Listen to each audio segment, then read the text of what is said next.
Shalom to everybody. Shalom to everybody. What an amazing and a beautiful day it is. We truly have been blessed to be brought to a place of exposure to things that, as you will, if you aren't already, you will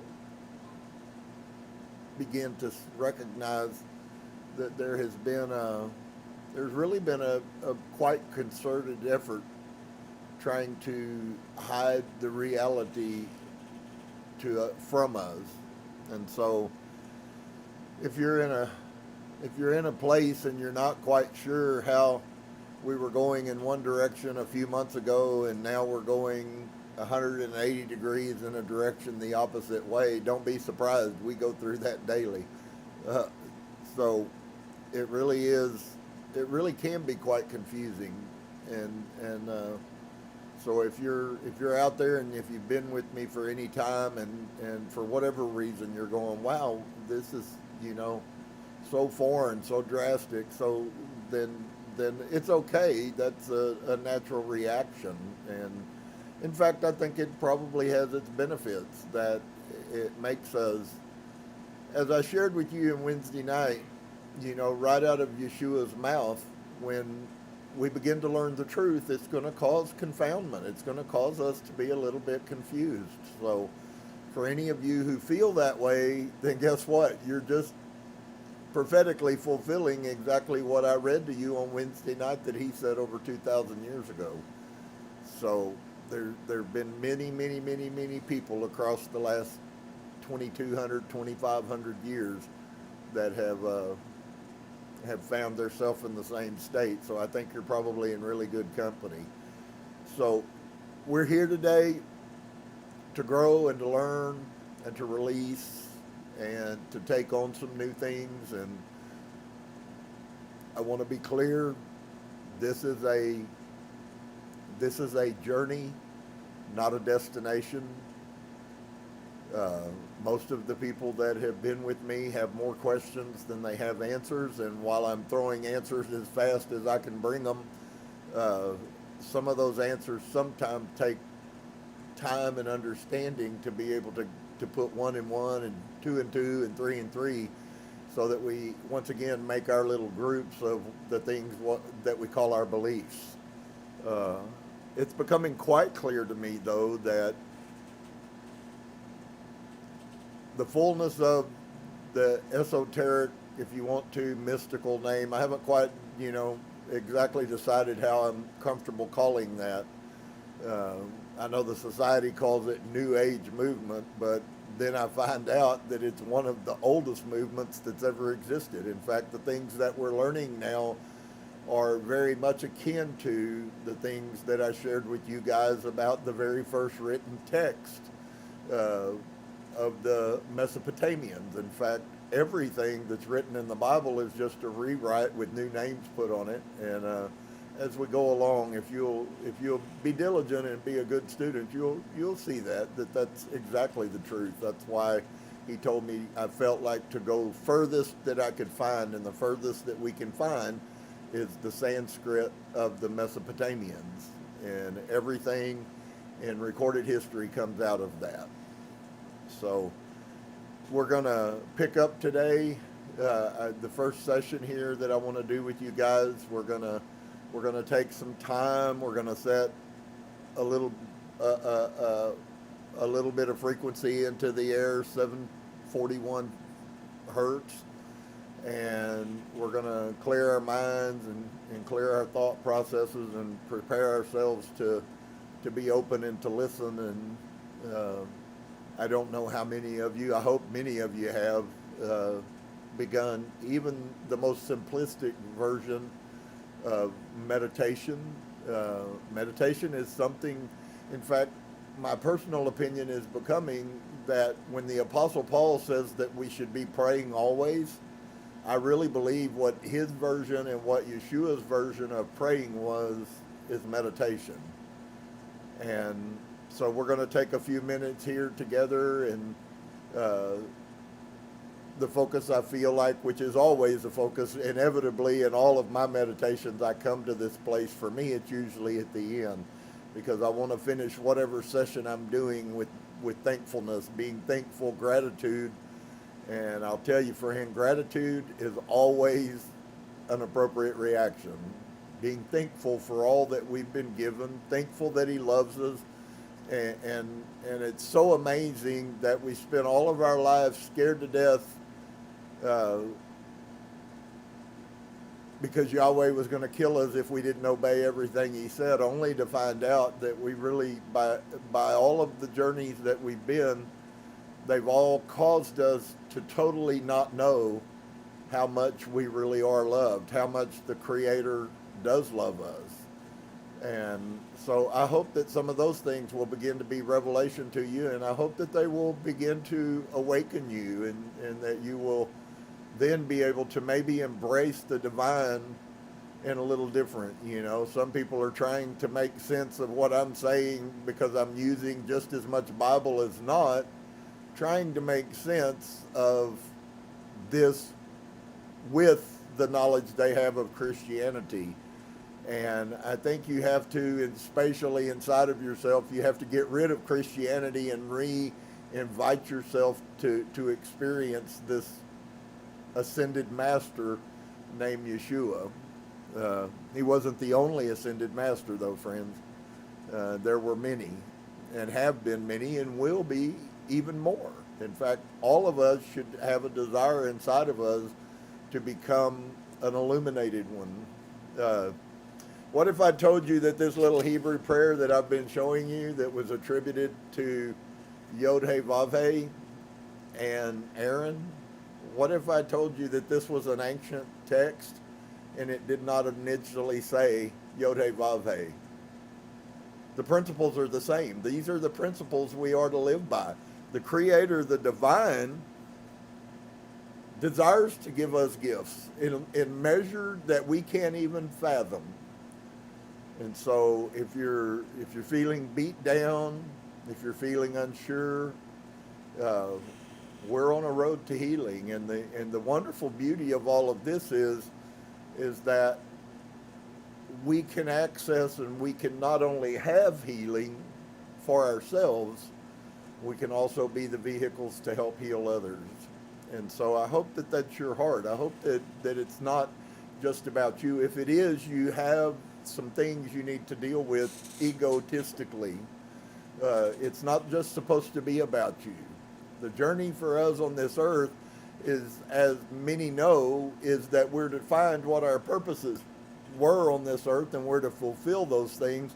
And for many, the purpose of being on this earth is that we learn and then share the truths with other people so that they might be healed as well. So, welcome to each and every one of you. I would like to put a little question out there. I had somebody who wrote me, and if you wrote me on the email off of our services, if you wrote me and you have not heard back from me, please write me again. Somehow things got jumbled up and that got deleted is all I can expect, because I can't find it. So if it was you and you wrote asking him questions, then by all means I would certainly love to converse with you, but you'll have to write me again. I've lost that. I'd also like to say, and I'm just going to fill the air with positivity and charge, anyone out there, any groups out there that would be interested in entertaining and looking at maybe teachings, even to come to you, then by all means, please contact me. I'm certainly open for that. I think that when we really begin to see how huge what we are embarking on, but I would also like to tell you, friend, this isn't just us. This movement, this reality, well, it means something big's happening, okay? And we live in a time when they're really, on the external world, there's much cause for confusion and chaos. And what the divine wants us to understand is that we can choose whether we live in that chaos, i.e. live at a lowered frequency, or whether we can live at a higher frequency, irrelevant to what's going on in the outside world. Remember in the scripture, we are to be in the world, but we're not to be of the world. And all of those statements are still true. I find that much of the Bible is very valid, and we should cleave to it. It's wonderful, beautiful lessons, but we're told they meant things that they don't mean. And I think that's really the real thing. Much of the Bible is an override, and it's not valid. They concocted their story by the overrides. But when we get down to that layer, that piece of the onion peel, where we finally flip off and we expose who Yeshua was on this earth. And a cool side note, we were blessed to get to see someone who had a near-death experience, and she encountered an ascended master and used the name from another nation that they called this ascended master, and she says that's the one y'all call Jesus. And what was really cool to me is that she also got the opportunity to meet his brother, which I thought was absolutely amazing, since James the Righteous was the brother of Yeshua. He, I appear now, was also an ascended master. So he was teaching in Israel what you're learning right now 2,000 years ago, and taught it for 20 years before the Jews killed him because he was taking away their livelihood. So all kinds of hidden motives and agendas that we constantly have to deal with, but the truth remains the truth, and it will never change. So we're going to, I want to take a few minutes, as I said. I would offer you the theme today, and how about if we just entered into a place of gratitude? How about if we entered into this little season, couple minutes of meditating? For those of you who haven't experienced or very researched or anything else, I really think that you're missing the boat if you don't go, and if you don't actively pursue. We're all here going tomorrow for our first hour and a half Reiki meditation, and we're just as stoked as can be about it, and expecting some powerful things, some insights and revelations inside of ourselves. So it will be a first and a very long journey of understanding the healing of Reiki, but it's certainly a path that we're on. And so I'm going to start this. If you would, I think it would be great if you don't have the knowledge. Let's begin by slow, deep breaths. Take a deep breath and then release it slowly. And take a deep breath and release it slowly. And just allow yourself to release. Every time that you release, in your mind, you should be releasing the pent-up anxiety, the stress, maybe the strife of the situation in your life you're living in, maybe the worries, maybe the concerns. So you breathe in that clean air. We have smudged the house here this morning and invited any negative spirits to leave. And so this is a really, really pure place right now. And if you don't understand about those things, certainly write me, or if you have my number, contact me, and I'll be more than happy to share.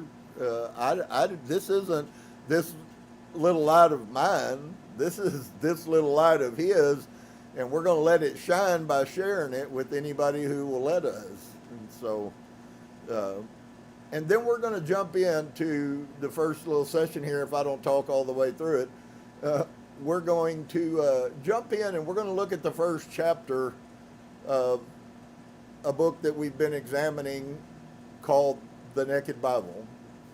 So give me just a second and I'll put this on, and we'll just begin to breathe. Many of you may want to hold your fingers together. That's a mudra, and it definitely, there's power in it.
come back in.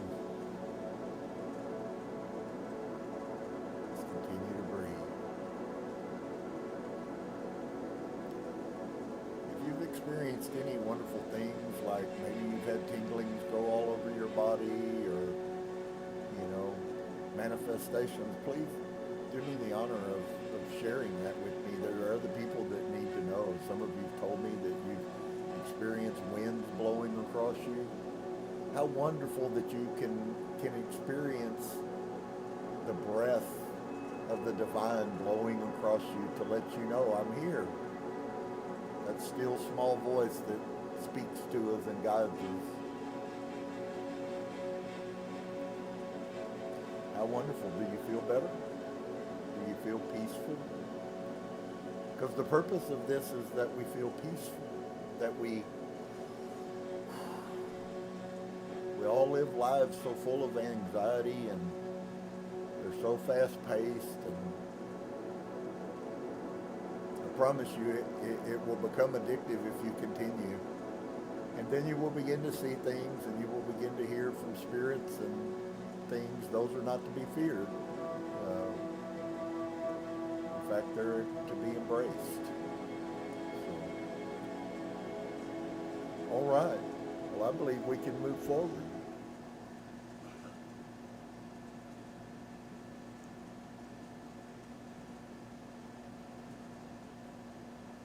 Some of you are probably going, wow, that guy's really lost it. No, actually, I really have lost it, but I haven't lost it. I've actually lost all the things. Well, I can't, let me change that. I don't know that I've lost all of them. I'm beginning to lose them. And find a place of peace and understanding that our Father loves us. How much pain and hurt and bondage has been shared through people from the fear that has been. It's funny, we used to have, I think they call them a synonym. We used to have a synonym in the Christian church, and it was about fear, and fear is the false evidence that appears real. And I have a new picture of that now. The religious systems are all about fear. So the religious systems are really the false evidence that makes you believe they're real, when in reality they're nothing but control. The divine does not want us to be controlled by anything. We are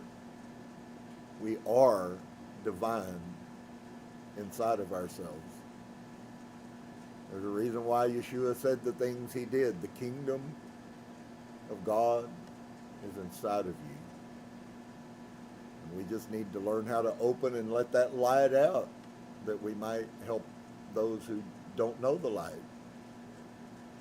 And so we're going to pick up today in the first chapter. For those of you, my grandson happened to find this PDF on his phone.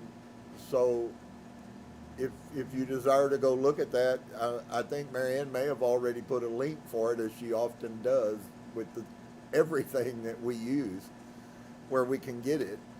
And so that way you could read along with us.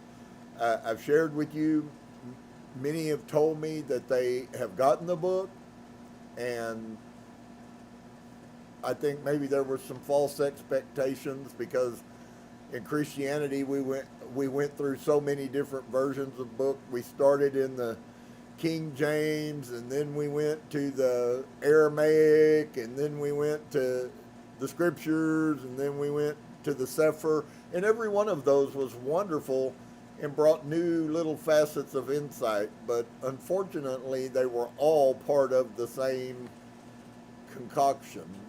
And would that we had gotten a Bible that was written without the purpose of religion or theology and literal. That we haven't ever seen exist yet, at least for us. The Vatican, the cardinals in the Vatican have a version of that.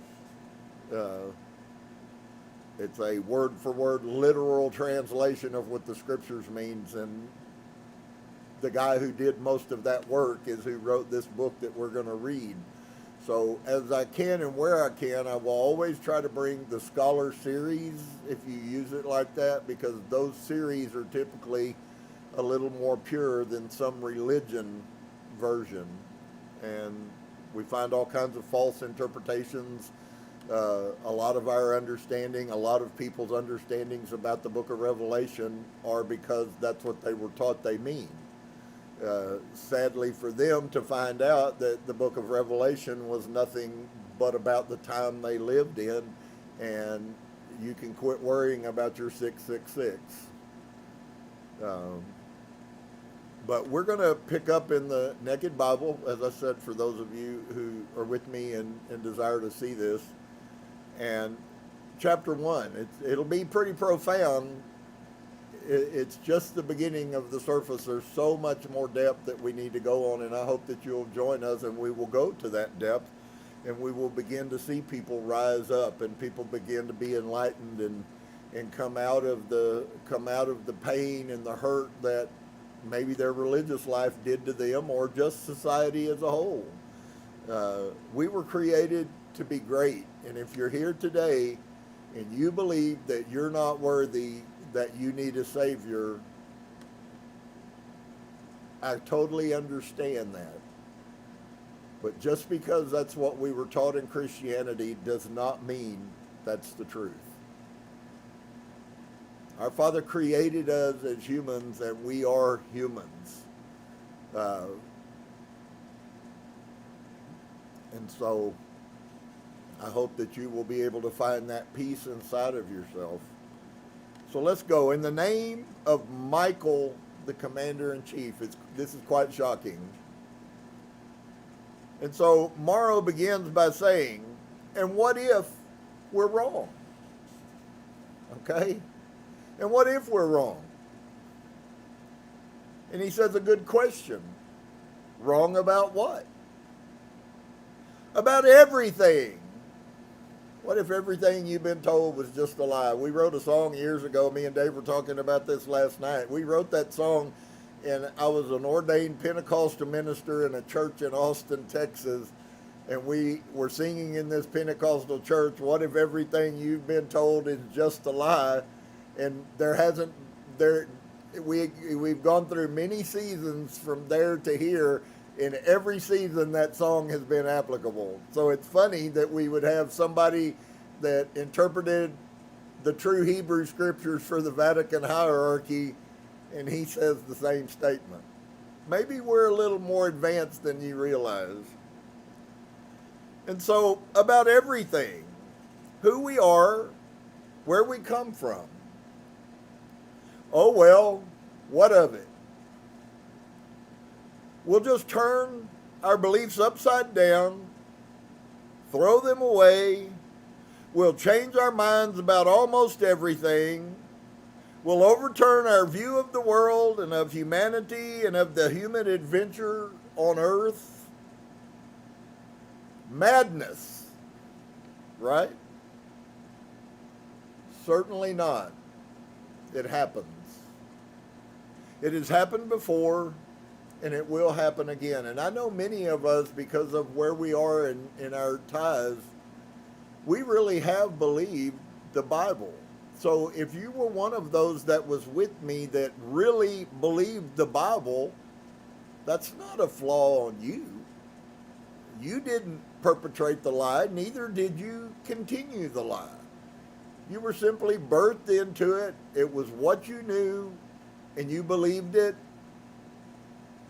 And that is wonderful, because everything that happens in our life, and this may be a revelation for some of you, I'm not talking about what you tell people, but whatever you believe is what you're getting. Everything that a man sows, that is what he reaps. Karma gives you back what you put out. If you don't believe something, that something ceases to work for you. So if I tell you meditation is the gateway and the doorway through to your inner man, and you say, well, I don't believe that, I ain't wasting my time sitting around going om with my eyes closed, then it would probably benefit you nothing anyways because you don't believe it. On the other side, if you can find inside of yourself to understand that we've been lied to and maybe things really are as different as I'm trying to kindly present to you, then the door will begin to be open. Those who knock the door will be open. Those who seek will surely find. If you're not seeking, it's not surprising that you're not finding. And so I told you guys that it really, on one level, it's not a negative thing, but on one level, it really is going to put more on us because each one of us are now accountable. Now you don't get to sit around and be whatever you are and blame it on you've been washed with the blood of Jesus, because it ain't going to help you. Not that that could possibly happen anyways. You would have had to been at the foot of the cross taking a bath. Not only did that not happen, even his own mother did not do that. And so it has happened before, and it will happen again. Sooner or later, it must happen. So where we're at in time right now is a must. There is a renewal, a revival, an opening, an awakening, you can call it. That's very fair. We've had many of these in different shapes and forms. Some of them came out of religions. But inevitably, they almost always lead you out of religion.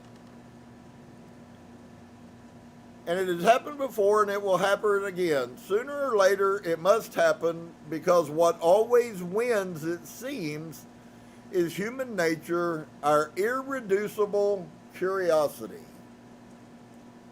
So we go through spells, and people are comfortable, and maybe the things are going good in the world, and I think that you would probably, statistically, if you looked, every time the stage begins to get set for things to be bad, there's a spiritual awakening.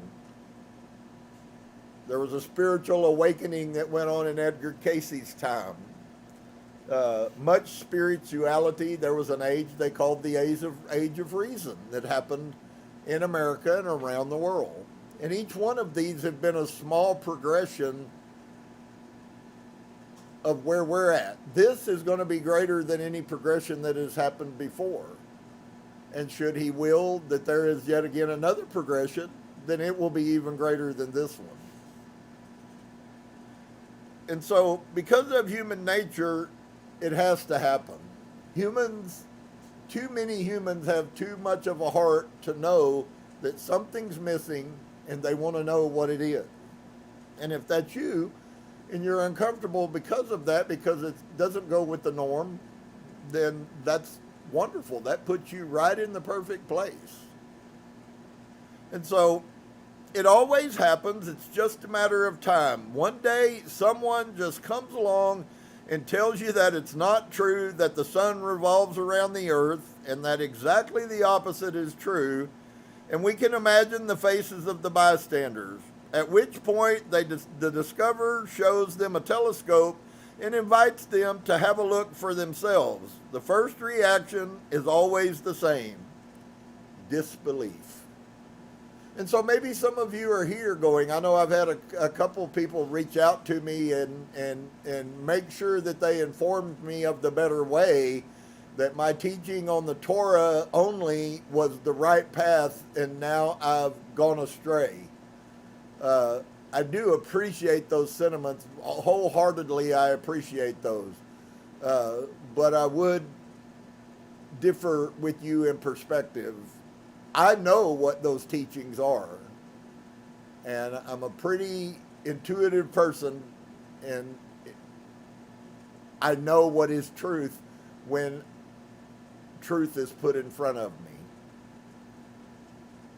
And so, one day someone comes along and tells you, does that sound familiar, dear one? For those of you that, as I said earlier, those of you that are confused, that's not a surprising thing. You don't need to beat yourself up because you don't get all of these. This is going to take the rest of our life journey to fully move into the flow that we're created to live in every day, all day long. And so please be patient with me as a human who's trying to share love with people, and be patient with yourself. So, and so the first reaction is always the same: disbelief, harsh denial. I shared that because of that. Mockery, been that too. What are you guys doing? Y'all becoming demon worshipers over there or something? Burning incense and using crystals and wearing jewelry and...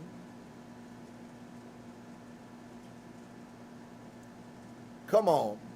How is that possible? Let's be serious. No one wants to fool around here, especially not about certain things. I certainly don't want to fool around about spiritual things. But I have to tell you, I've seen lots of fake spiritual things in my past life. So much so that I had to have conversations with the Father about these people's behaviors in their so-called religious institutes. And it's so funny to me. 20 years ago, standing at the front of the church, I ended up pastoring within a year of this happening.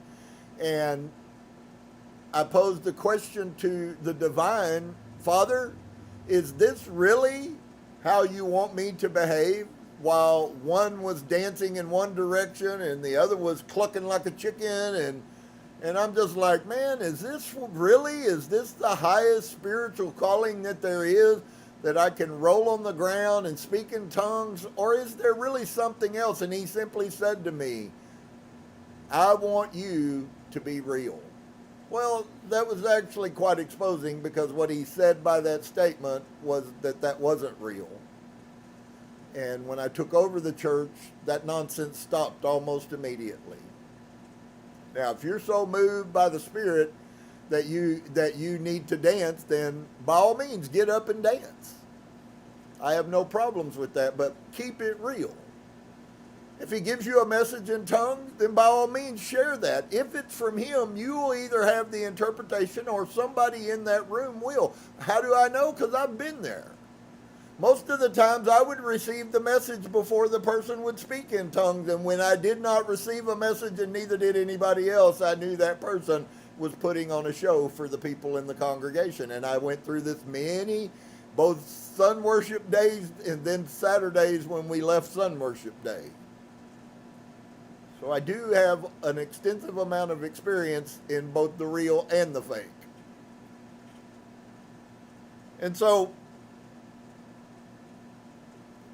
let's be serious. No one wants to fool around here, especially not about certain things. Galileo, after all, can remind us of Ulysses. The adventure of the Homeric hero seems to be speaking directly to us even to this day. Maybe some of you have also read the Iliad. Running into unexplored territories requires a willingness to let the known islands slip out of sight. It's so vital that we see this and that you hear with your heart what is being said. Everyone knows it's not going to be easy to let go in some lives of 70 years worth of Christianity. So if I in a month could show you how everything that you believed for 70 years was false, let's don't have wrong interpretation. It doesn't mean that what I'm sharing with you is wrong. It just means that you are steeped in the belief system that was impregnated into you. It's going to take some time, and yet some of you, even that have been in that situation, have told me, I do recognize that I'm starting to feel more peace for some reason. Well, I have to tell you, folks, Yeshua, once again, the ascended master Yeshua, tells us that we are to have peace like a river flowing. And I've had people ask me in Christian church, well, the Bible says that I'm supposed to rejoice all the time and I'm supposed to have peace, and I don't ever rejoice because ain't nothing good and I never have any peace. And to be quite honest with you, dear one, I had no answer for him. I knew that it was true. I wasn't disagreeing that it was true. but also wasn't disagreeing that that's what the scripture says. And so is it really possible that while they've been telling us the truth, they weren't teaching the truth? And I think you'll find as time goes on that that's very much the truth. Most Christian preachers don't intentionally get up there and lie to their congregants. They're just getting up there teaching what they were told. And it's up to us to recognize that. This is part of the journey. The purpose for meditation, while we're going to meditate for an hour and a half tomorrow, is to look inside of yourself and begin to look at, who am I? And so there was a statement made even last night, and the statement was posed. It said, I think somewhere along the way I lost myself. And somebody else in the room confirmed that was their feeling as well. What a wonderful feeling. That's the beginning of enlightenment. It's not a negative thing. Friend, all of us have lost ourselves. Most of us don't even know who we really are. I'm a very kind, loving person who cares and protects people, but that's not necessarily how I've always lived. That's who I truly am. And so I think on every level, all of us have lost ourselves. It's not gone. You're still the you that the divine created, the spirit force, the light that inhabits this body. That hasn't died, because it can't die. So my words are words of encouragement to you. We've come to a place where we can now begin to shuffle through all the mud that's been put on us and get down to that light that we really are. Wouldn't it be wonderful if you had nothing to do but love and joy and be happy and do kind and do good works, and it was very easy for you for that just to flow out of you? Wouldn't that be an amazing way to live your life every day? I think it would. I've enjoyed already the changes that I've seen. Infinitely better for your stress level, for your anxiety. So, running into unexplored territories requires a willingness to let the known islands slip out of your sight. So one of the questions we can ask ourselves today, and it could be a bad thing or it can be a good thing depending on who you are. Are you willing to say, you know, I got to let go? I know it's real good to tell people that you got Jesus in your heart and that, you know, Santa Claus was Jesus' big brother. But friends, it's a bunch of lies. And so that kind of brings me to some questions that have been asked, and I think they're right and appropriate and worthy. And we're going to talk a little bit more about this hopefully today. About now that we're where we are, and I bless every one of you who hang with me, because we're going somewhere and it's going to be wonderful. But, so what does that mean then, according to what we've been doing is the Torah? And I believe I do have answers. I don't have all the answers, but I do think I have some answers that will bring comfort to some of you. And we'll look at that hopefully at the end of service. I'm hoping to spend 30 minutes or so just sharing, and then you'll have that recorded if you need to go back and watch at least my view of this coming out of Torah. What do we do? I think it's as valid as any question that can be asked. It's not a negative question. That's a very positive question. I want to do right. What is right? I mean, once again, we're in this state where everything that the island that we've lived on is disappearing. And so, but it requires your willingness. Remember in our vibrations, you remember in the list of vibrations I showed you, and one of those as you begin to ascend is the willingness. Well, that's where we are. To let the known islands slip out of sight and let go of conventionally acquired knowledge. And speaking of Homer, if for the sake of argument your name is Heinrich Schliemann, and perchance one day you find yourself in love with the Iliad, what could you possibly guess from that? The road is certainly all uphill from there. If you believe that simple literary pages however venerated as masterpieces, could unveil chapters of real history, the path ahead of you will be impenetrable. And unfortunately, the truth for us is, if you believe, if I have not shown you that the Bible is a concoction, and we are certainly becoming more and more certain that all of the teachings in the Bible are just the earlier things that I showed you from Mesopotamia and from Acadia and from Babylon, with a new God's name put on it. They're metaphorically, they're the same exact story. And so, if you believe that simple literary pages, you will hear people, if you continue and study, you will hear people say that the Bible is nothing but a literary document. Nothing spiritual about it. It's not supernatural. Some of it is very historical. And the path ahead of you will be impenetrable. But if you don't want that, then you will be willing to let go of it. They will call you crazy, naive, a visionary. I've been called all of those most of my life. You shall also have a serious handicap right from the start. You don't belong to the stellar cast of the scholars, the self-appointed, exclusive, cynical of the official holders of knowledge. That's us. We're not, you guys just let us tell you what to think. That mocking smile, however, might suddenly be wiped off of their faces once you stumble upon the actual ruins of Troy. Through clenched teeth will the skeptical at that point admit the impossible.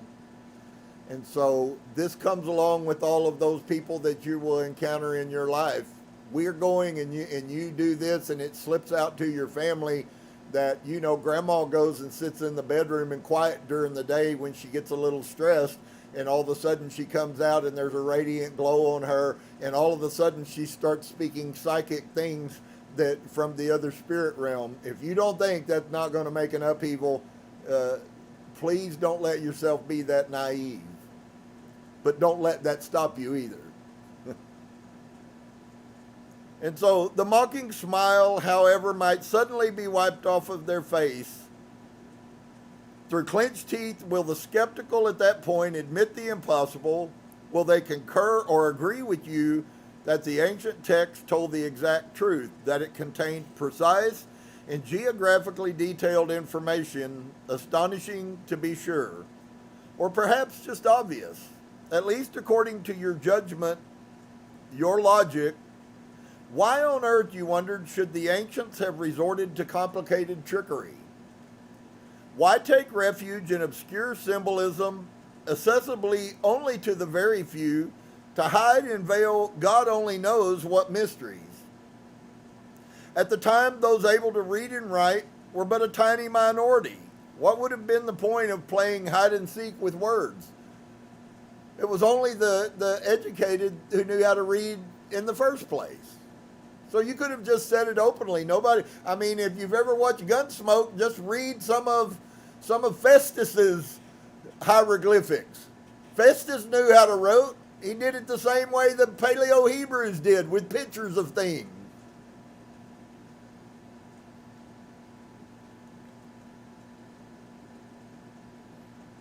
Or perhaps just obvious, at least according to your judgment, your logic. Why on earth, you wondered, should the ancients have resorted to complicated trickery? Why take refuge in the obscure symbolism accessible only to the very few, to hide and to veil God only knows what mysteries? At the time, those able to read and write were but a tiny minority. What would have been the point of playing hide and seek with words? And I want to show you something that fits with that. And I'm going to do it right here. Okay?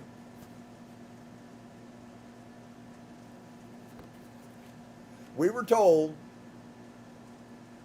by the translators that everywhere the word Elohim was written was God. And my friend, the word Elohim has never meant God. It has always meant a multiplicity of very powerful ones.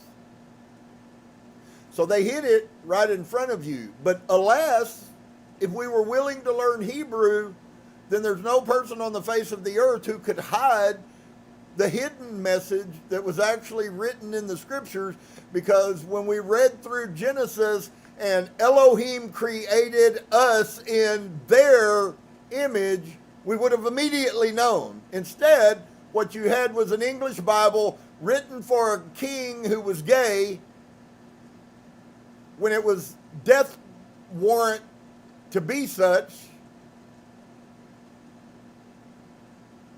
And so they had to make it so that they wouldn't be killed. And so they said, well, that Elohim, is not plural, it's singular, and that's really talking about God. Well, then all of a sudden, the rest of the words in Genesis get pretty muddled up when I look at them and think about it. And Elohim created us, and that really means God by himself created us and God by his self's image. It's really horribly absurd, but it was done intentionally. So, would it have been more appropriate to take these famous writings literally? And why are the insiders, all of them, so obstinate in their discarding a priori the idea that an ancient text might simply say what the author intended to write? So when we go to Genesis and we find out in the beginning, Elohim created man in their image, in the likeness of them, they created man. They really meant exactly what that text says. That wasn't God that created us. We were created by a species of beings that are more mighty and more powerful than us. Elohim. And it means exactly what it says. So would that not be more appropriate for them just to write what it really means? It's not the words that have deceived us, friends. It's the interpretations of the scriptures that we've gotten that deceive us. And why are the insiders, all of them, so obstinate in their discarding a priori the idea that an ancient text might simply say what the author intended to write, neither more nor less, without any great feats of imagination needed to interpret it? Because what now used to, in my belief in Christianity, what that picture meant is that somehow a God up there supernaturally did all of this stuff. And now we find out that what the text really meant is that a pantheon, if you want to, a multiplicity of beings created man in the image they are. That's a whole different story. But that is what the Bible says. So the whole matter becomes even more complicated if the object of research is not a poem about the Trojan War, but the most famous book of all time, the big one, by far the most popular text in the world, although not the most read text in the world. More than Mao's thoughts or Harry Potter or Lord of the Rings. But how many of you and how many of us have even read the whole thing? Most haven't. I have. It is a strange book as well, a collection of variable geometry. You will find a different version in every country you visit. For some, certain books that compose it are valid, while for others, they are not. So the book of Enoch was hidden because the book of Enoch agrees with the understanding I just am sharing with you about Genesis. That there were spirit gods, there were spirit beings who flew around in the heavenlies and came down to earth and commingled with humanity and directed our DNA. It mixed their DNA with ours. That's why they know that mankind has existed for over 200,000 years, kind of a strange step from 5,000 years. And yet, there's a time recorded in history when there is a drastic change between the hominids that lived and Homo sapiens. When did that happen, and how did that genetic change happen so distinctly? So the title of this collection does not change. It's always called the Bible. It is always the same. What changes even quite a lot is its content. Who wrote all of these codices in what language? This is unknown. The only certainties are negative ones. We only do know that the version available today and present in practically all households is not the original one, the very first one. Those pages have been continuously worked and reworked right through the Middle Ages. Changes, corrections, additions, subtractions, at least 11 books are missing from the count. What might those 11 books tell us? Well, I've read Enoch as I've shared Enoch with y'all. Just as I've shared the other two versions of Adam and Hua with y'all. Absolutely. We've been very progressive in our desire to find truth.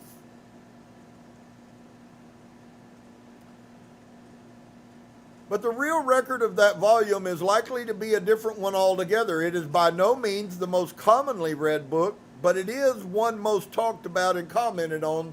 And then the question, by whom? By many intermediaries who often do not know the native version or the Hebrew, the one penned in the Middle Eastern language of its writers. Had they read it, they would have discovered that it is not in fact the sun that revolves around our planet. Those are questions that have accompanied the protagonist of this story for years. We are not talking about Ulysses naturally, nor about Schliemann.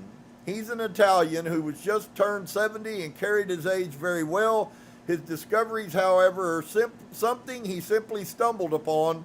For work, he turned words from one language to another, and he gradually realized that the classical translations were inaccurate.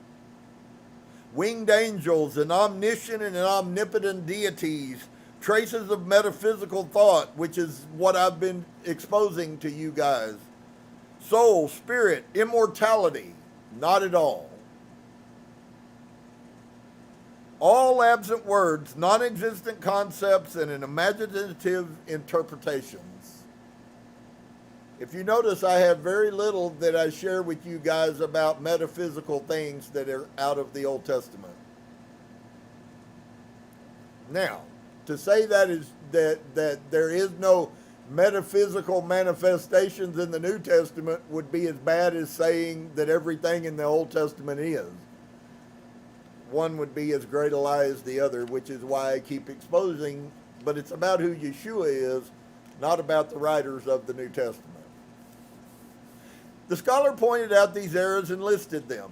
In the end, they filled a whole box, and when he emptied the box, 14 books came out of it.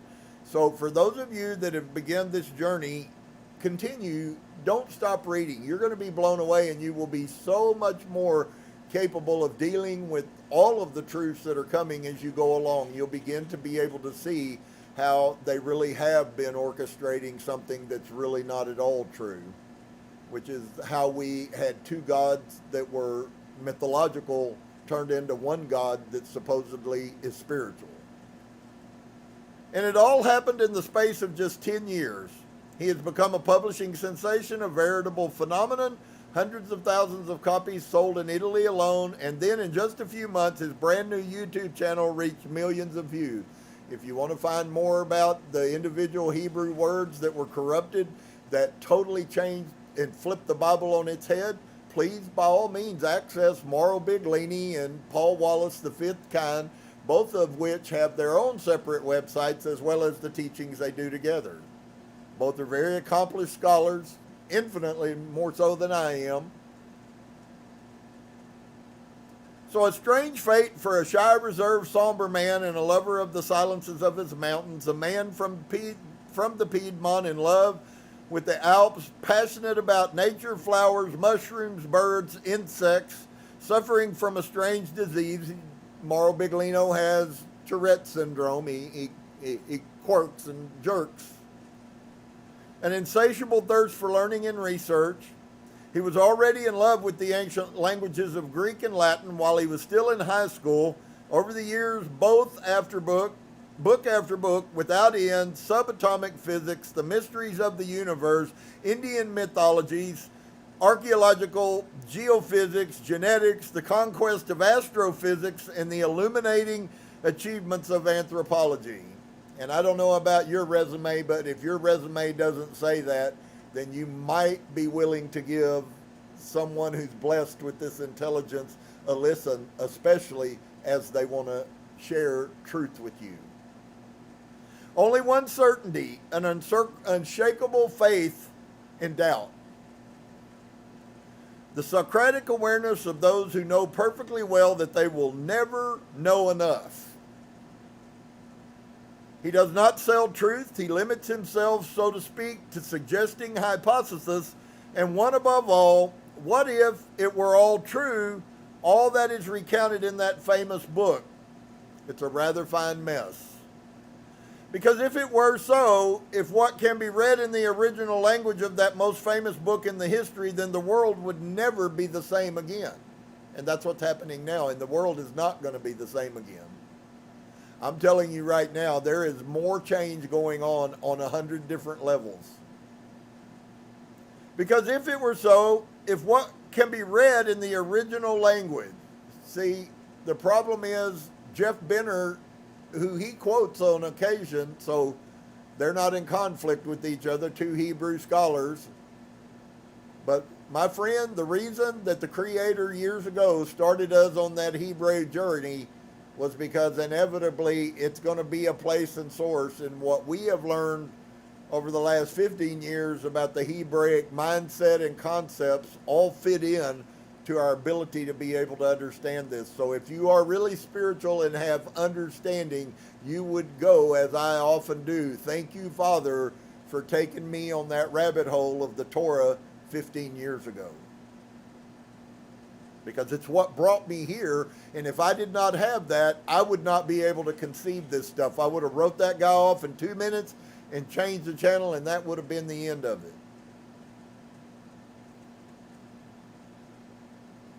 So if we could read in the original language the most famous book in history, then the world will never be the same again. I would also share with you that the Roman Catholic Church has said, if humanity ever finds out the truths that they have hidden in the Vatican, Christianity will be done. Now, why would the Vatican say that? Would they say it just because they needed some negative attention? I think not. I think because they know these things. Morrow was interpreting books for them.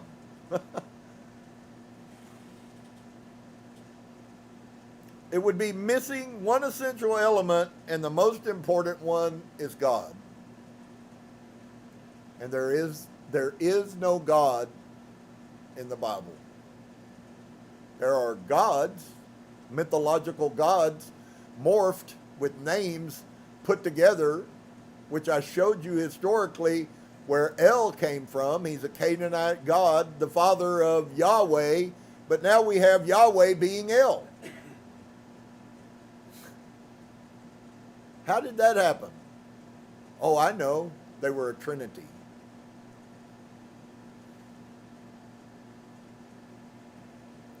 If we don't have an explanation, friends, all we have to do is make one up, right? You know how lies work. When you tell one, you have to tell another, and when you tell two, you have to tell two more.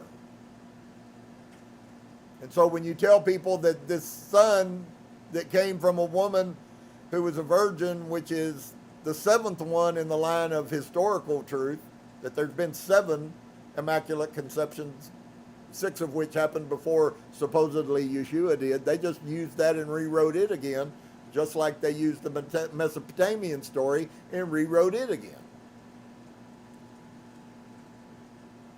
And so it would be missing one essential element. The most important one is God. Now, am I saying that there is no God? Emphatically, please open your ears and listen to me. Absolutely not. What I'm saying is that the divine creator, the spirit force, is not who they're talking about. That's what I'm saying. Or rather, his official address, doesn't he live there? Is the divine not to be found in those pages? I've never encountered him amid those verses that I studied. Here's a guy who spent all of these years interpreting from Hebrew all of these. If anyone should know who the God is, don't you think he should have encountered him by now? So the translator has looked for him everywhere, and he just isn't there. There is no trace of him. Are you certain? Absolutely. But let's be clear here. A premise is needed. Does God exist? Who knows? The translator is very careful not to talk about it, but neither does he have the unshakable certainties of atheists. He has the utmost respect for believers, keeps himself far from any judgment. What he does know, however, is that the God celebrated by monotheism does not, unfortunately, dwell at all amongst these ancient scrolls. He simply never passed by there, not even by accident. So the pictures then of Yahweh and El were put there by man. A colossal misunderstanding, let's call it that. Does the translator realize the enormity of his assertion? He certainly does, and that is why we're here to talk about it. Let me clarify. I only pronounce myself on what I know. I tell what seems to me to be written verbatim in the Bible, that's all. That's all he says. All he's telling us, friends, is what we've been told the Bible says is not what the Bible says, properly interpreted without religious bias, the Hebrew.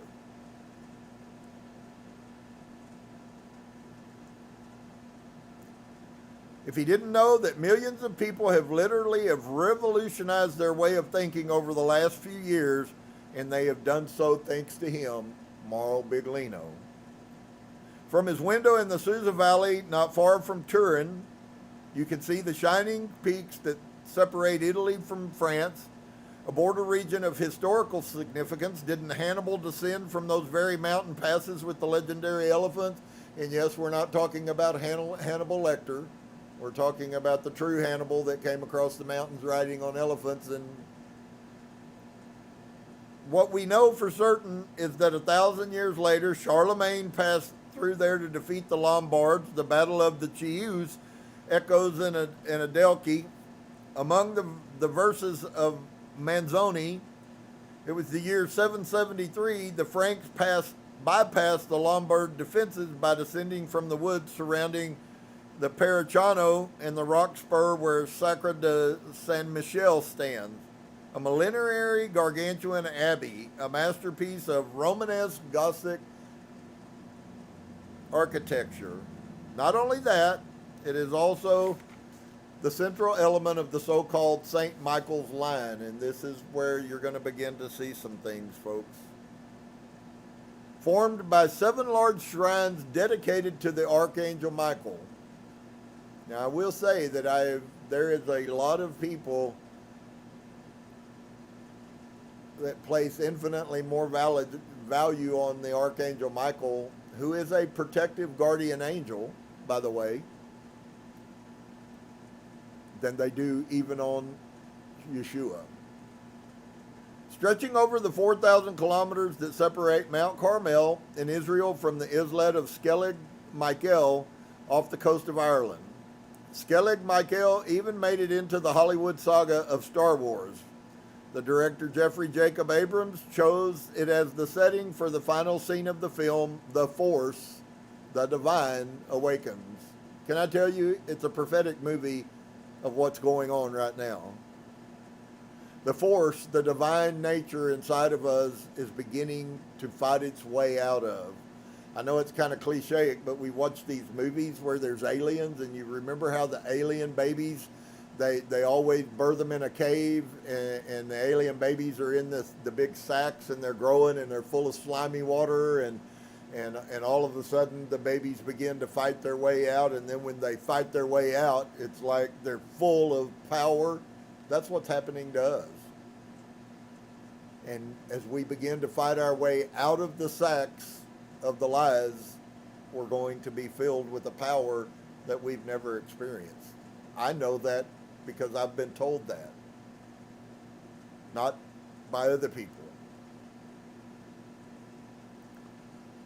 And so, and we all know full well that science fiction movies are nothing less than anticipations of pre-science regarding notions that we will all come to know later on, which is why Homer Simpson is prophetic. If you can imagine Homer Simpson being prophetic, but there's way too many things put in his shows that are very clear.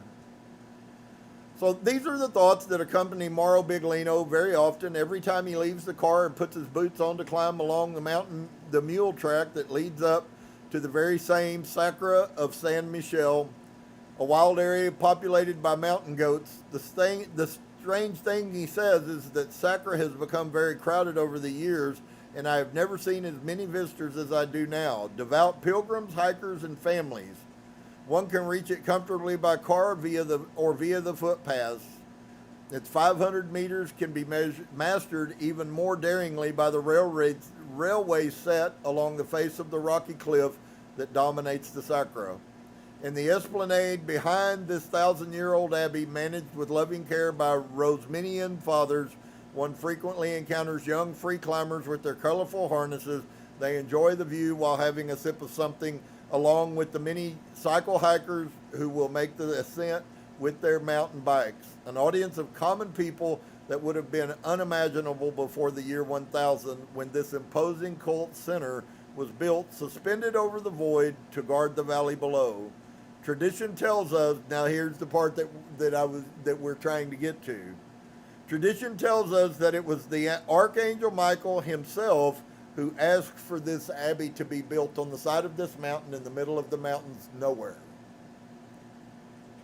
He appeared in flesh and blood in front of Giovanni Vincenzo, the hermit who lived on the opposite side of the valley. Talking archangels, is this story to be believed? Well, for starters, it's a fascinating one. Wow. So, have humanity encountered spirit realms often? And do they sometimes seem so fantastical to us? In some way, they're more fantastical than even the movies that we watch. Michael appears in 7 different places from the Mediterranean to the North Sea, always asking the same thing, that a devotional center be erected for him. How many of you have ever even heard this? How many of you knew from Israel all the way to Ireland that there are, isn't it funny, 7 monasteries that are built in honor of the Archangel Michael, and yet none of us who've been in Christianity our whole life even know they exist? From the Mediterranean to the North Sea, always asking the same thing, that a devotional center be erected for him. Carefully, though, he does not simply appear. If we are to believe the Bible, the angels make themselves seen. They arrived, perhaps on foot, and then they left. Really? Of course, Biglino has discussed this quite effectively in numerous books and conferences, quoting biblical passages. There is no trace ever of incorporeal beings. Only a story. Michael then would simply have made himself seen, and in a lot of places too, from the British Isles to Galilee, via France, Italy, and Greece. In Cornwall, says the expert, the grandiose sanctuary of St. Michael's Mount looks like a twin site of the more famous spectacular Mount St. Michel, where Michael would have been seen by Bishop Hubertus, the head of the Diocese of Avranches. The prelate, though, was not particularly inclined to listen to him. And on that occasion, Michael did a rather unpleasant thing, though at least leaving him alive. He pierced his skull with a finger, and the bishop then finally decided to build him his sanctuary. These places are all very similar to each other, all erected along the Michael line, all in a dominant position, and always with the double presence of both rock and water. All strategic places as well. St. Michael's Mount was strategic for maritime communication off the coast of Cornwall, with Mont Saint Michel was decisive in disputes between the duchies of Normandy and Brittany. Monastery fortresses of military importance, raised at those specific points at the behest of a strange archangel, though not exactly an ethereal and impalatable one. It is in the very narratives of the time that describe a kind of warrior, a duly three-dimensional, ultra-corporal being, and one prepared to give impervious orders.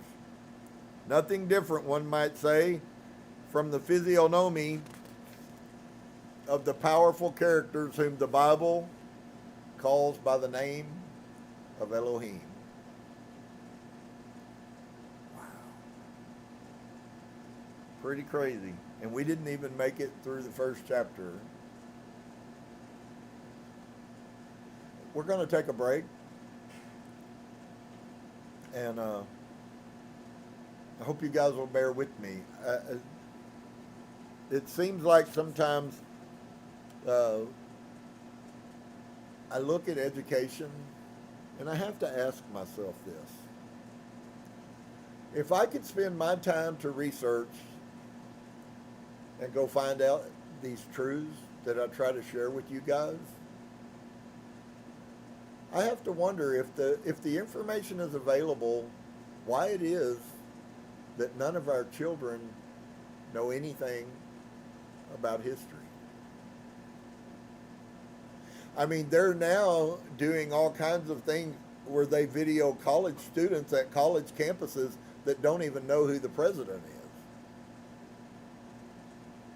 I have to say it's quite discouraging as a father and a grandfather when those things come on television. And yeah, of course, most people, because we try to make serious things light, most people laugh at this person that can't answer the simplest of question about the world in which they live in. Is it quite surprising that they could spoon feed you whatever they want to in a book and you buy it?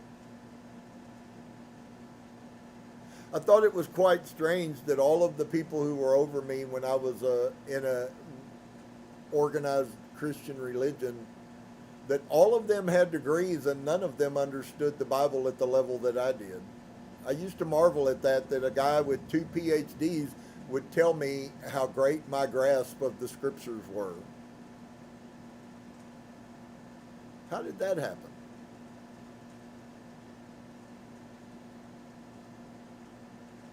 Is it important that we know what's going on and what is going on in the world around us?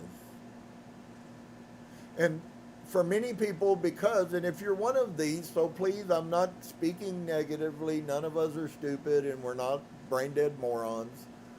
We're humans who the truth has been hidden from. And when we come to that understanding, then hopefully we will come to terms and peace with ourselves. But the truth of the matter is that we are living in the greatest covering up of truth that has ever happened. And I've seen what it did in the generations before me, because they were my elders, and in the generations after me. And friends, in another generation or two, these people are going to be so lost, they wouldn't know how to find their way out of a wet paper sack. And that should be troublesome to us. For some of you, like myself, you have children, grandchildren, great-grandchildren, maybe great-great-grandchildren, some.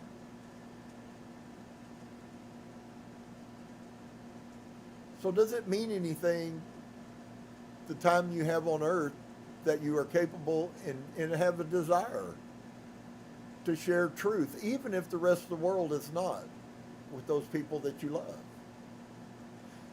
And the ones that you love that the Creator brings into your life, the synchronicities, the people that He brings into your life, sometimes for a very short season and sometimes for much longer seasons.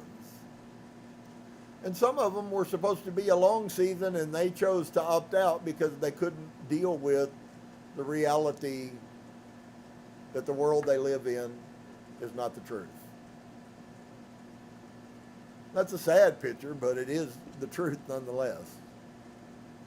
So I hope you guys won't get bored with this. Some of this is, there's just so much that we need to try. This is like going to college class in high school.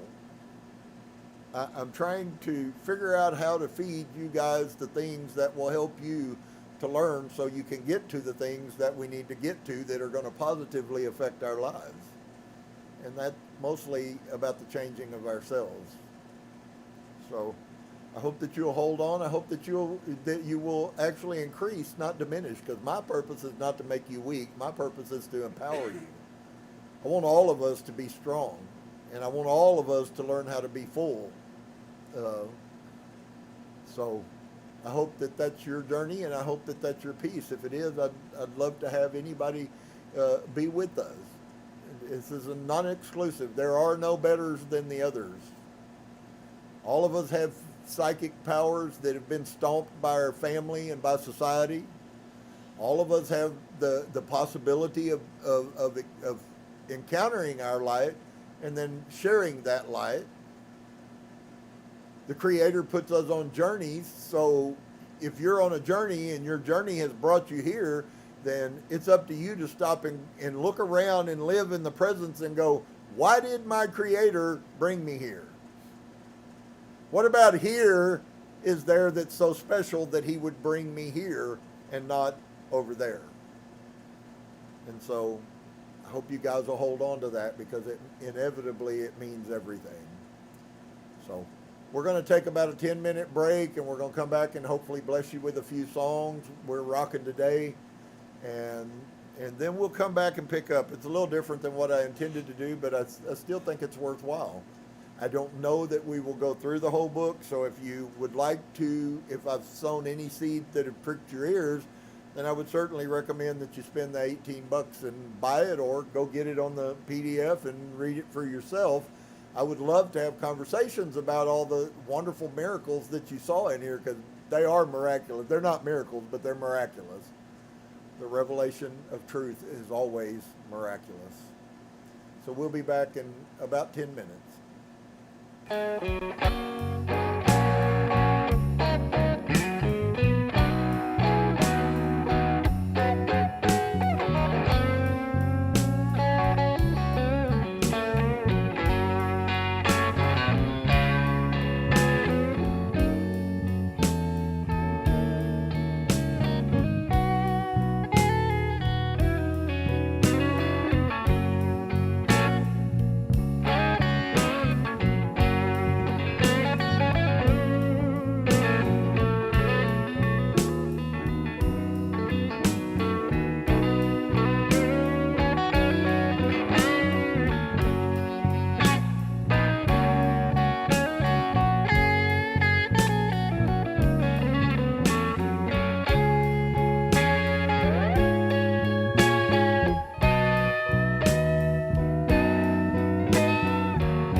back to everybody. I hope you guys have been blessed, and all of the pieces in our lives are all part of our life, and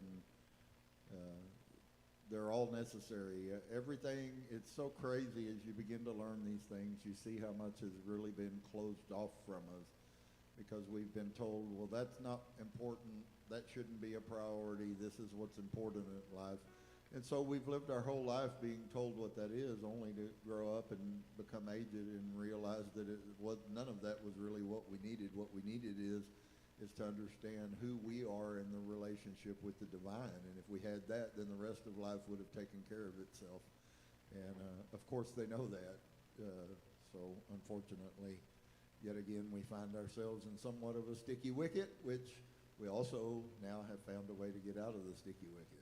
So I hope that you will take advantage of that, and I hope that you will grow and become enlightened. And I believe that there will be many, if you want to use the term, ascended masters. There are many people that are going to conquer who we are. There's already many, a lot more so.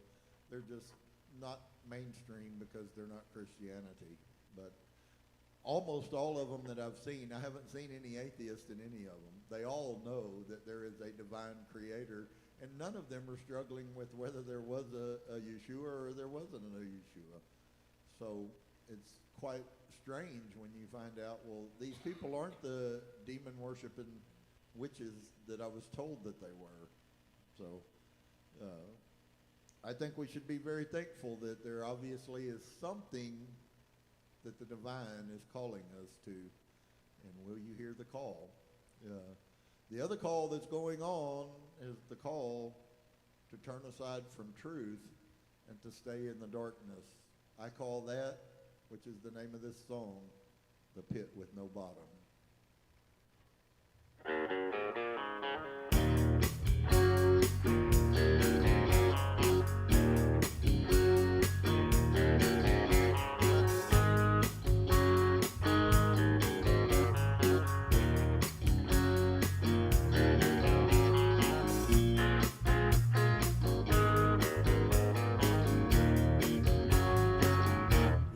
Shadow of sin, where his sun don't shine, where you lost your struggle, Satan stole your mind. You've been cast down, your spirit has died, in the pit with no bottom. It's an evil place. All hope has vanished. It doesn't matter what race. Talk about those blues, well, people, you oughta, 'cause you can't come back from the pit with no bottom. In the pit with no bottom, you can't see his light, 'cause the devil has you. He done stole your life. Talk about those blues, well, people, you oughta, 'cause you can't come back from the pit with no bottom.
the pit with no bottom.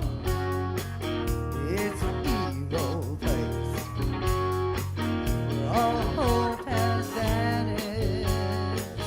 It doesn't matter what race. Talk about those blues, well, people, you utter, 'cause you can't come back from the pit with no bottom. In the shadow of sin, where his sun don't shine, where you lost your struggle, Satan stole your mind. Talk about those blues, well, people, you utter, 'cause you can't come back from the pit with no bottom.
Let's don't find ourselves locked into the pit with no bottom. You know, it's so wonderful that we can stand on very sure ground. Some of you are feeling, as Yahusha said on Wednesday night, you're going to be a little confounded. It's going to be a little strange as everything, as we saw today, as you move. But are you willing to let go of safety to find truth? And that's why I coined the term the truth seekers, because you have to be willing to let go. Many people will. Supposedly, I guess there are those that won't. I can't kind of get hung up on that, but I recognize that it's true, but I just can't get hung up on that. I would love for everybody to experience the truth, and all of us to go into the Shamayim and to live in the fullness of what we were created to be. And so, but inevitably, this is such a personal thing. That's one of the most beautiful things about it. It's not a set of rules anymore. It's a set of heart. It has to do with our heart. And so the next song we're going to do is kind of the place that this whole consternation that Yeshua was talking about, I believe, a picture of it is called The Crossfire.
Some kind of sympathy, oh no, stranded, caught in my own desire.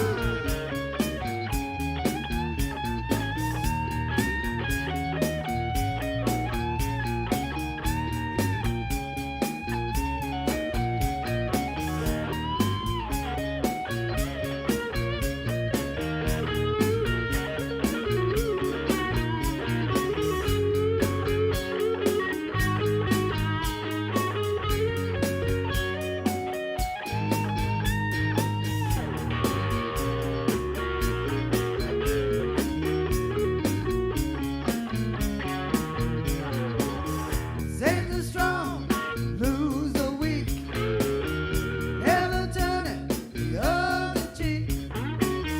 Trust the Father, don't be no fool. What happened to the golden rule? We got stranded, caught in our own lives.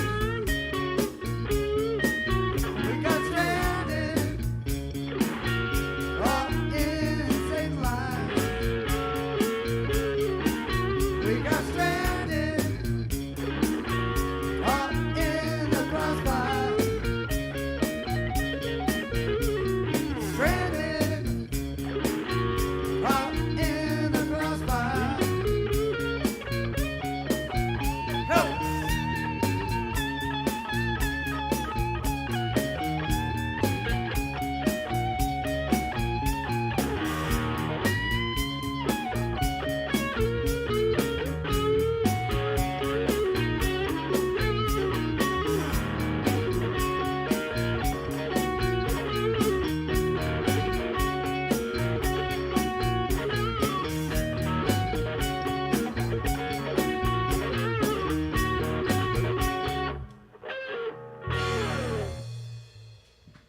Hallelujah. We get stranded in the crossfire. We've been in those so many different ways and so many different times and days and about specific, and it seems like we master one thing and then we encounter another truth, and it's like suck the wind out of our sails again, and now we're not sure, and many of us are standing really in that place without any question.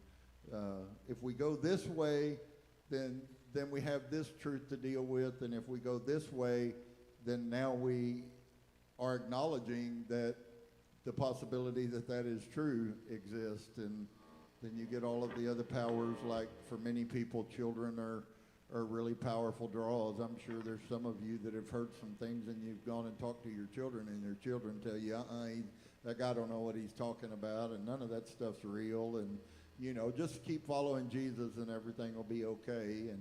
And all I can do is try to offer truth and present it to you, and the rest is up to you to do. So we're thankful today that we get a chance, but life truly is like walking a tightrope.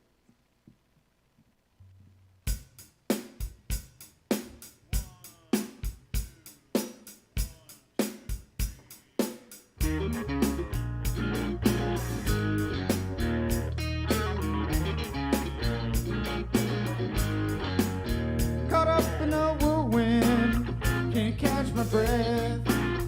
Knee deep in hot water, broke out in the cold sweat. You can't catch a turtle in this rat race.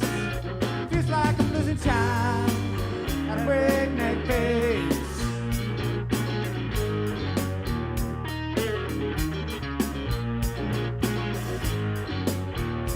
Cradle my shadow in the face of grace.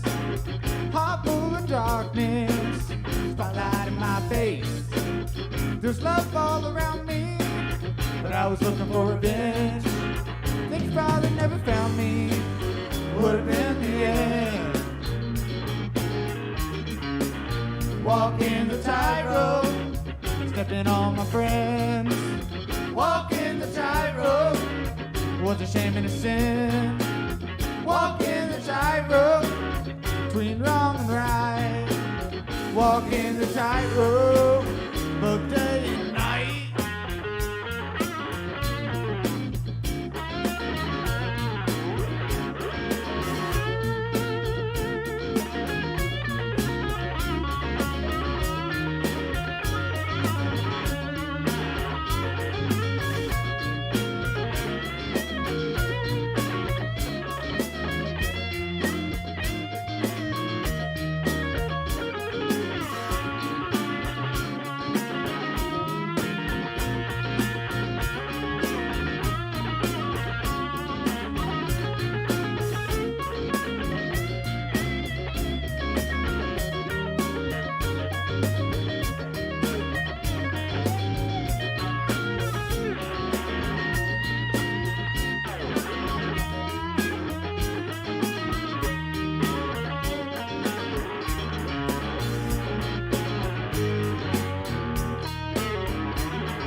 Looking back in front of me, in the mirror's a grin.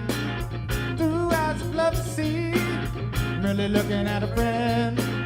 We've all had our problems, that's the way life is.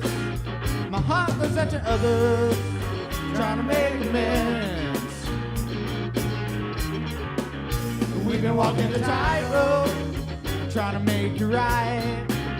Walking the tightrope, every day and every night. Walking the tightrope, bring it all around. Walking the tightrope, from the lost to the found. Walking the tightrope, just around the world. Walking the tightrope, save the boys and the girls. Walking the tightrope, let's make it right. Walking the tightrope, do it tonight. Walking the tightrope.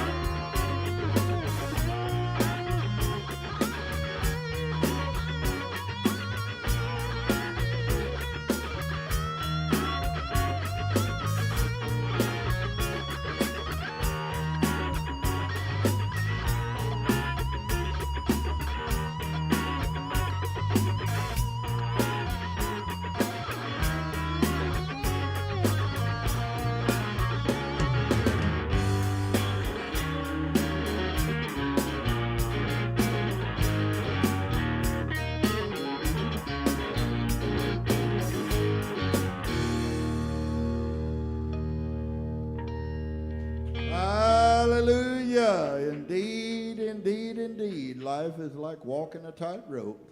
The beauty of it is we can do it.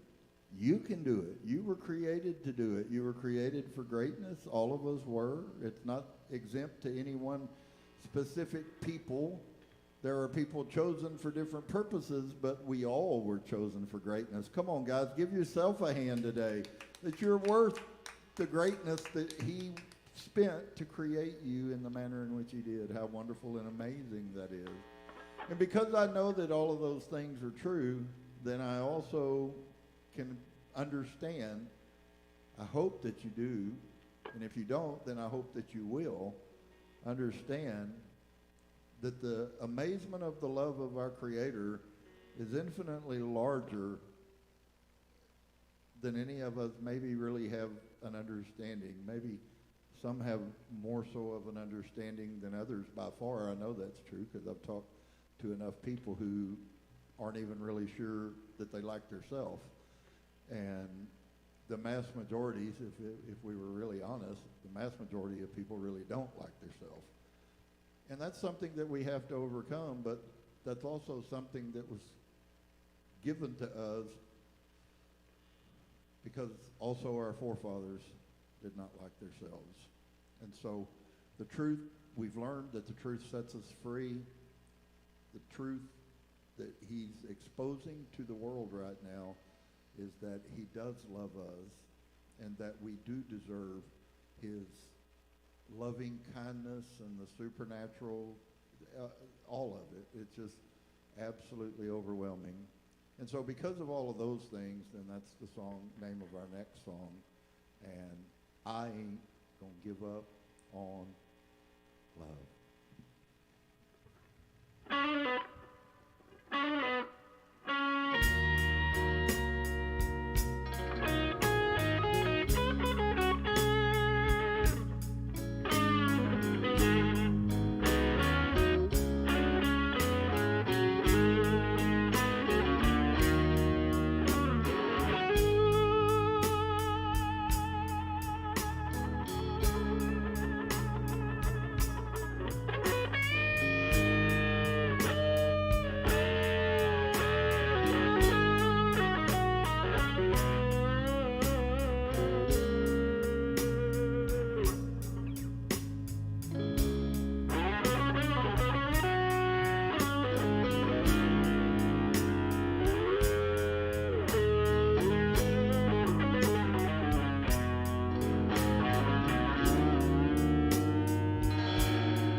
give up on love.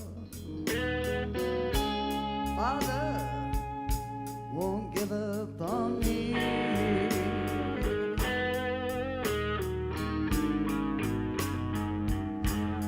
I ain't gonna give up on love. Father won't give up on me.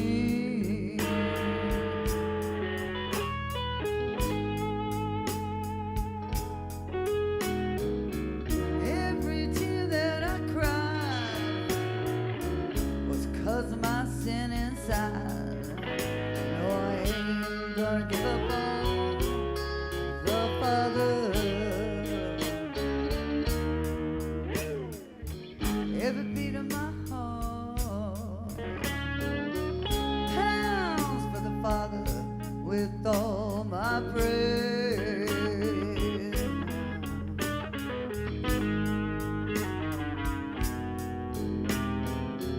Every beat of my heart pounds for the Father with all my praise.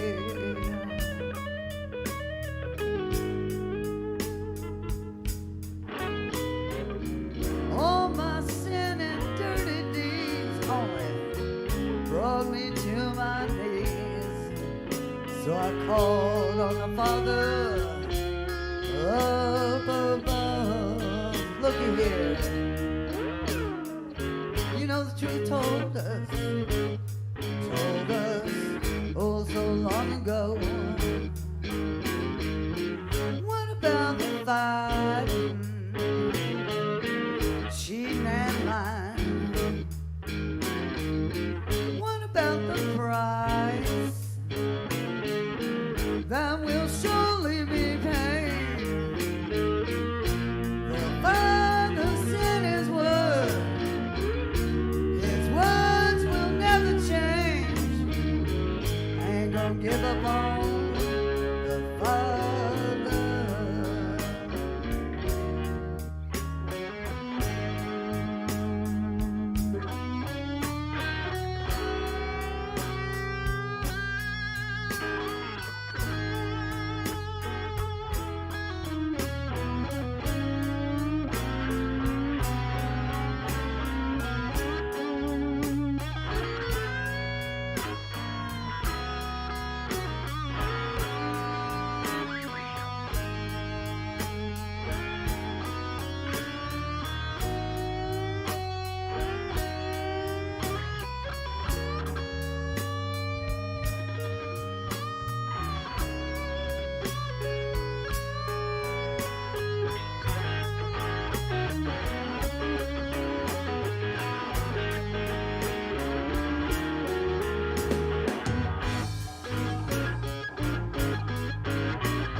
Give up on the Father, no matter what you say or do.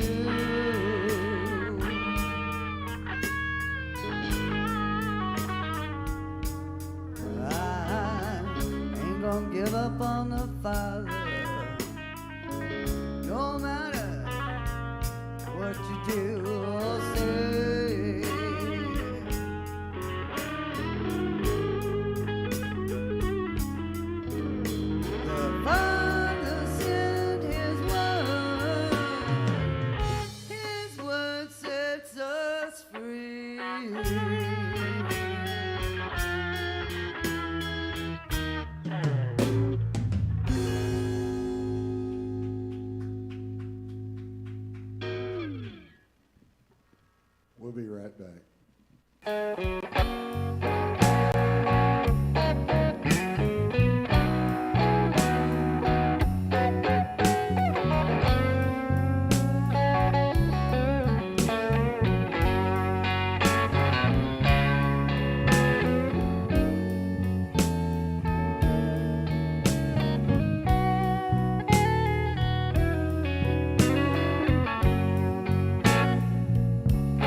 All right. Well, shalom to everybody.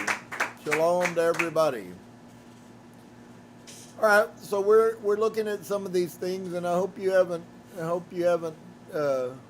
been bored or whatever with this. I know that words sometimes are really difficult, and that's why I said I don't know that I would want to go through with trying to read this whole book to you guys, but I do want to hopefully promote you and help you to get on a head start, that you might, maybe if nothing else, I will seed you, and you will get excited about going and learning some truths, because each individual truth that you read through here is just going to take a piece of what you've believed your whole life and flip it upside down on its head.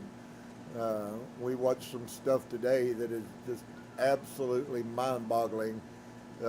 What we were told, like some of you guys might be tripped out to find out that the battle that went on in the so-called Garden of Eden was actually Yahweh wanting to suppress us from learning the knowledge of good and evil, and the dragon was the one who was fighting for us. That would be pretty mind-blowing, but it does seem when you get to the true Hebrew that that's exactly what was going on. So that means that the whole beginning of the whole creation story is all a lie. And that's pretty heavy to deal with. So we're going to pick back up on page 14 at So the Bible. And as I said, if you guys have comments or stuff, by all means, don't hesitate to share. I would like to throw out a hook too to Turner Guitar Company for providing all of the instruments today. Those are custom hand-built one-offs. So for anybody who comes along that might be interested and you got an idea, then by all means send me a message. So the Bible. And I want to tack on a few things here about So the Bible.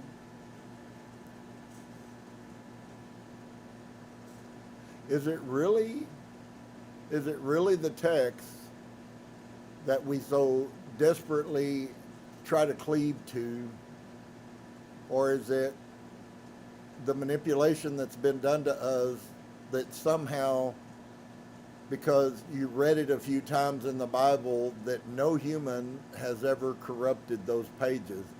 When I began to study the Bible, I began to see that people had been overwriting, and now we find out that, it was really a lot more overwritten than we had any clue of. Irrespective of the fact that the Bible tells you anybody who changes or adds to this. How many of you have ever said that to somebody? You got to take the whole thing, brother. If you're going to believe it, you can't pick and choose. Oh my gosh, you have any clue of how many times I've said that? It's as if there's been a supernatural thing, a shroud around it that protects it from a scholar sitting down with a piece of papyrus or a piece of lambskin and sitting down writing that by hand, and he says, well, that's not what that actually meant, or some of his priesthood bosses telling him, that's not what we want you to write there, and so he changes it. Because we're scared to death because Christianity has beat us on the head with it, that somehow the world's gonna come to an end if we were to change one word. Can I give you the hidden secret there? That's called projection. It's exactly what our government does to us. Everything it accuses you of is exactly what they're doing. Everything they scare you and cause you to be in fear with about changing the words is to hide from you the fact that that's exactly what they're doing to you. And of course, why would we have any reason to know? I mean, I had a 8th grade education. I was better than Jethro Bodine. Right? Can't nobody pull a fast one over on me. Come on, people, lighten up a little bit, would you? It's the most important thing we can do, but we don't have to get all twisted up about it. The world, I promise you, tomorrow the sun's coming up again. And it's going to probably in Missouri, Texas, is going to be 100 plus degrees again.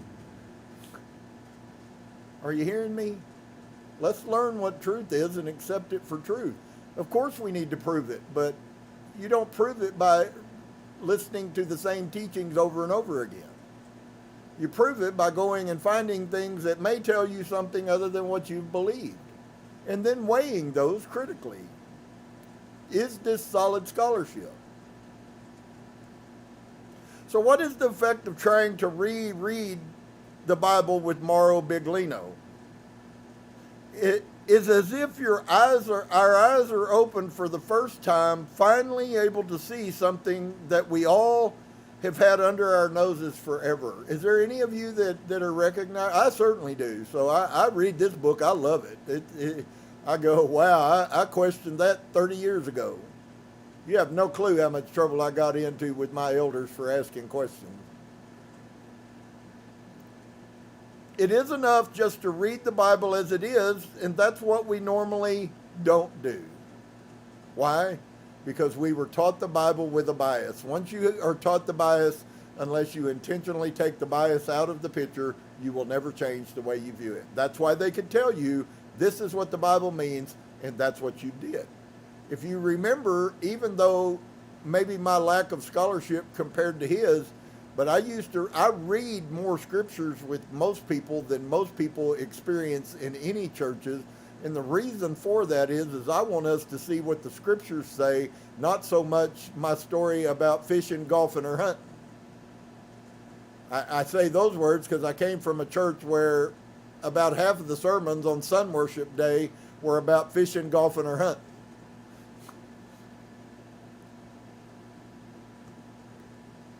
So it is enough just to read the Bible as it is, but the problem is the versions that we get are not the original Hebrew, so even when we read the Bible, we're still not reading the Bible. We're reading Christianity's Bible.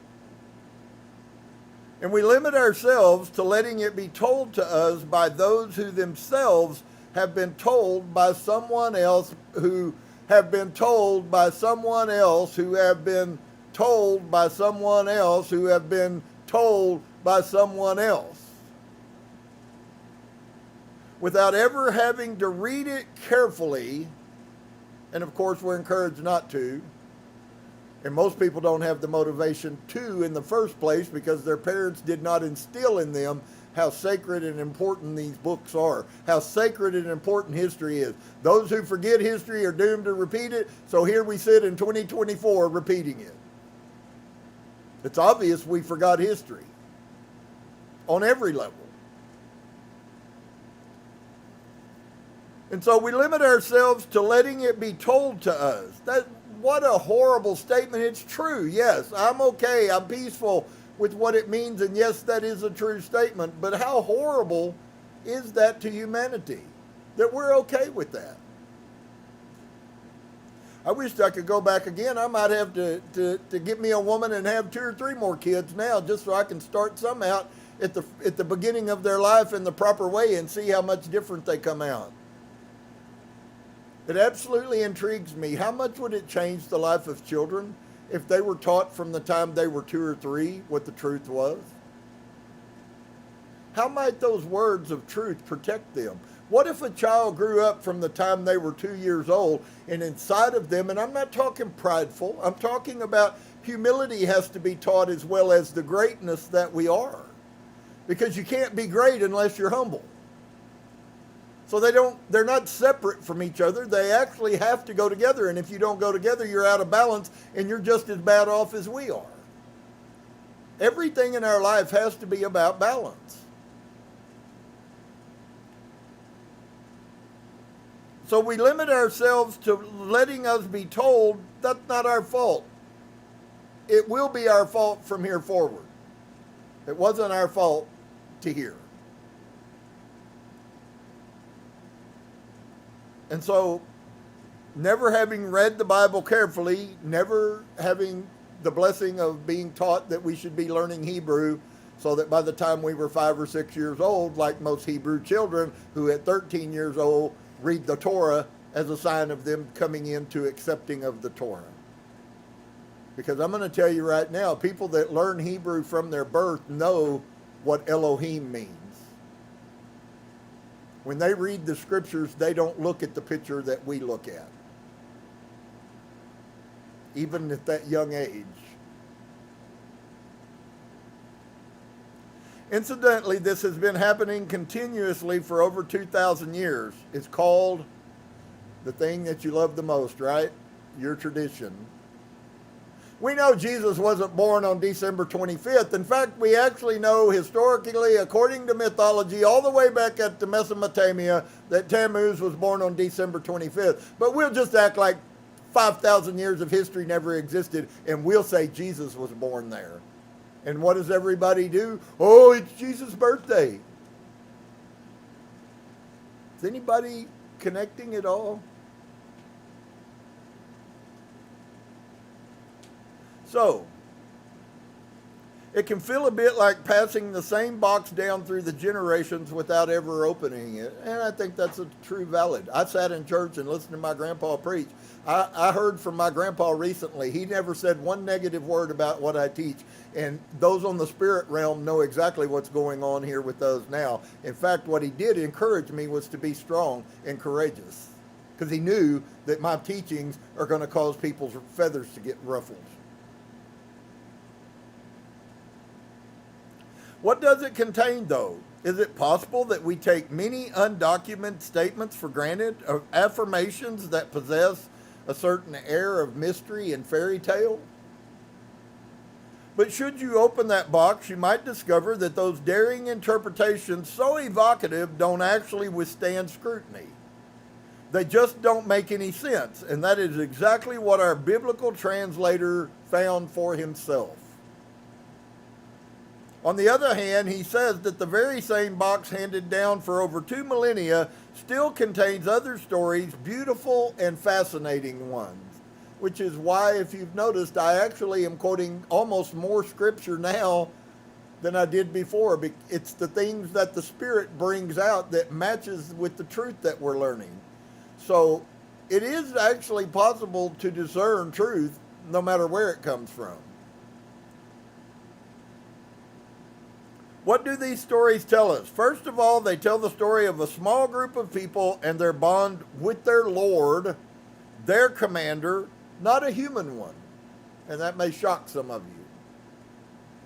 But not divine either, in the essence of our divine Father, our energy, frequency, light, source Father. It's not Yahweh Oriel. And then amongst those pages, if one wants, one can read and at least deduce interesting details about our origins as a species. Are these reports reliable? Nobody can know that. But the story of Genesis is similar to a great many of the other origin stories. Just to be safe, Biglino declares that he adheres to a precise method. I simply pretend that the Bible tells the truth, and then I verify that this truth is coherent. And is it? Very often it is. So throwing a baby out with the bathwater is as bad as never running the bathwater. It absolutely is. Everything can be explained in the simplest of ways. It's just a matter of asking the right question, and the Bible will always offer a reasonable answer that makes sense. Questions, that is the key. Children, for instance, are the great specialists this matter. They drive us crazy when they constantly ask us, what, Michael? What, Michael? Why? My grandson was very, very prolific at questions. I love it. It used to drive us crazy, and now I'm like, okay, Mikey, don't lose that. So as an example, have you ever wondered why Archangel Michael is also called Saint Michael? Any of you ever connected those or asked that question? Normally, saints are just men like us. That is to say, mere mortals, not archangels. In fact, there's no place that I know of that the archangels are ever called a saint.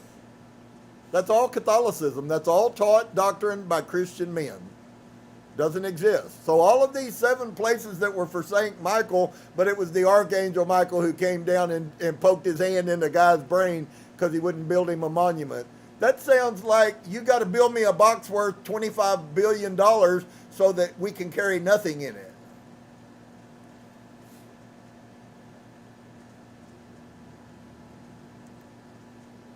Wow.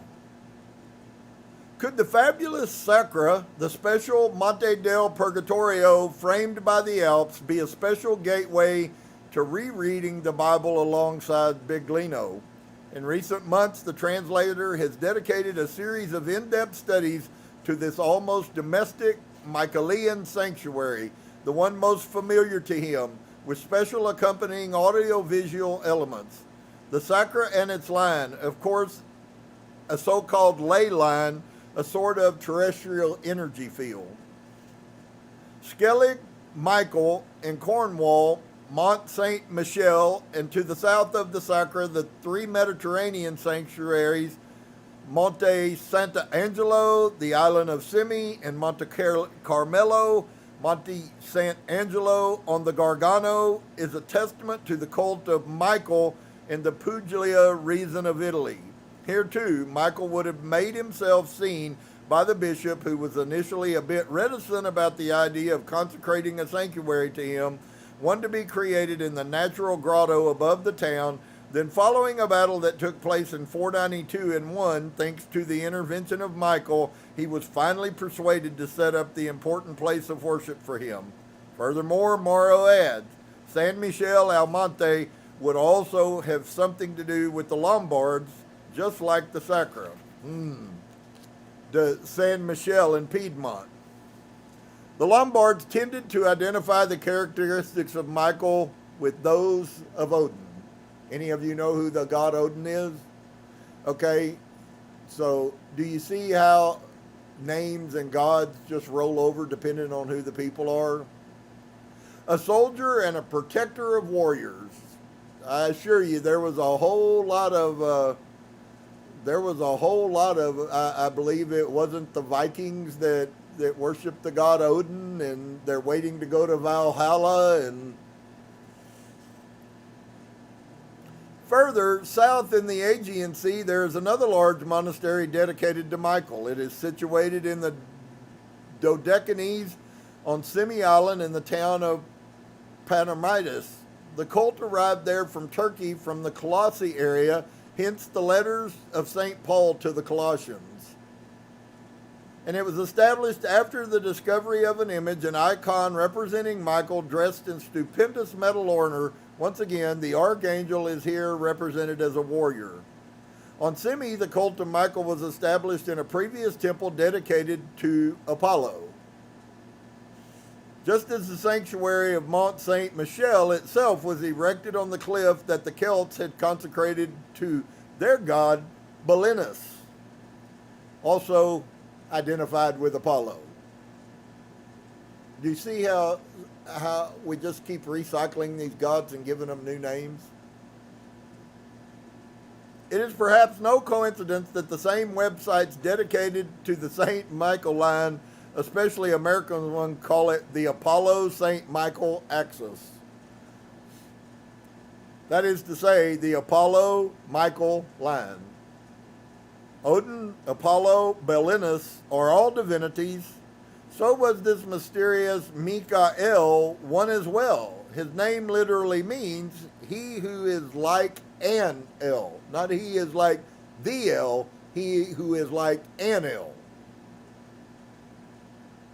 Real simple for those two little letters to get changed and it not be an El. Mauro Biglino seems to have accustomed his readers to the practice of the art of analogy and of literal thinking. Finding transversal connections can at times be indispensable for coming up with scenarios capable of becoming credible hypotheses when no other possibilities exist, precisely for lack of clear references. Let's not forget that the Bible itself is a collection of books without any sources. We don't know who wrote those codices, which tradition then attributes to this or to that author, which is why I told you my journey began when we started coming out of Christianity. It was almost like the divine immediately started making me question, because I would go, now wait a dang second, we got this story of Genesis and it's like this, and then we got this piece over here and those two don't seem to be together. Then we got this story of Moses being told to build a box of wood and put the sapphire tablets in it, and the next thing we hear, they need a $50 million box that they carry around, but the tablets were in the box, not in the Ark of the Testimony made out of solid gold and carried by 6 men. How does that happen? How did it happen? Because they were stories that were compiled together. They weren't the same story. So let's not forget that the Bible itself is a collection of books without any sources. I asked this question to you guys 6 months ago. How do we know who wrote Exodus? They tell us Moses wrote all 5 of the first books, but Moses was dead before some of them were written. So how does that work? Are you hearing me? When we get these questions, we might be wrong by the question we ask, but if we have the question, finding out the answer, if nothing else, lets us know for sure that we're wrong. But when you find the answer and you find out you're not wrong, then you also are supposed to listen to that.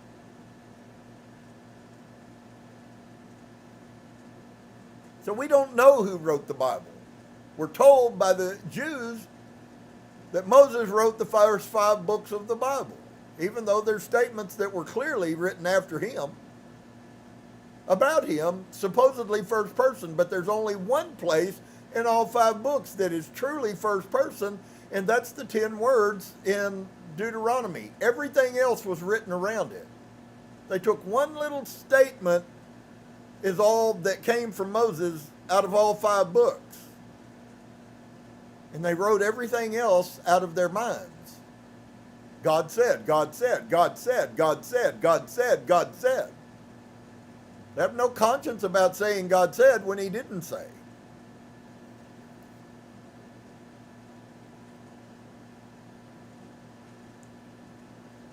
So Mauro Biglino seems to have accustomed his readers to the art of practicing analogy of literal thinking. Finding transversal connections can at times be indispensable for coming up with scenarios capable of becoming credible hypotheses when no other possibilities exist, precisely for the lack of clear references. Let's not forget that the Bible is a collection of books without any sources. We don't know who wrote these codices, which tradition then attributes to this or to that author. A sensational example, the book of Isaiah. This prophet, the greatest of the Hebrew prophets, is believed to have written only the first part of the book, 39 chapters. The second part, added much later, was attributed to an author who by mere convention was called Deutero-Isaiah. And if you listen to anybody, there's people teaching right now the Moses scroll. And they'll tell you, oh, well, this is a Deutero-Isaiah book. And if you don't know what that means, he's a scholar, you're not, you don't know what that means, it just goes in your ear and out. You have no clue what he just told you. He just told you this isn't written by Isaiah.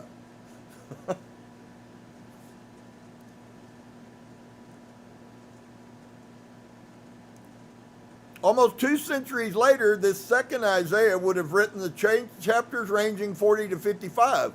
But the text, 66 chapters, would only be completed by Trito Isaiah, the third Isaiah, decades later. So now we have the prophecy of Isaiah written over 100 years. How's that work?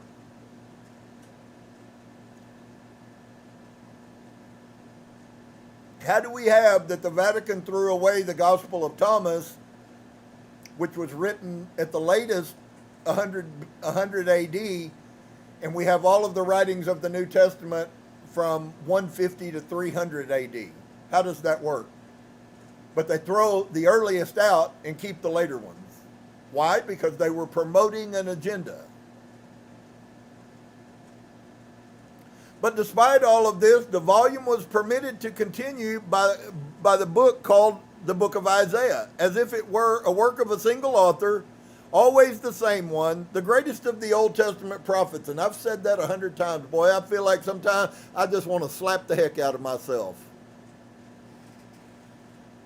Another very famous prophet, Elijah, is also present in the geography that makes up the Michael line. He regularly frequented the one situation at its southern end, the promontory of Carmel, a dominant position on the Mediterranean. Mauro Biglino emphasizes how important that mountain has been since ancient times. It is mentioned in Egyptian text of the 14th century BCE.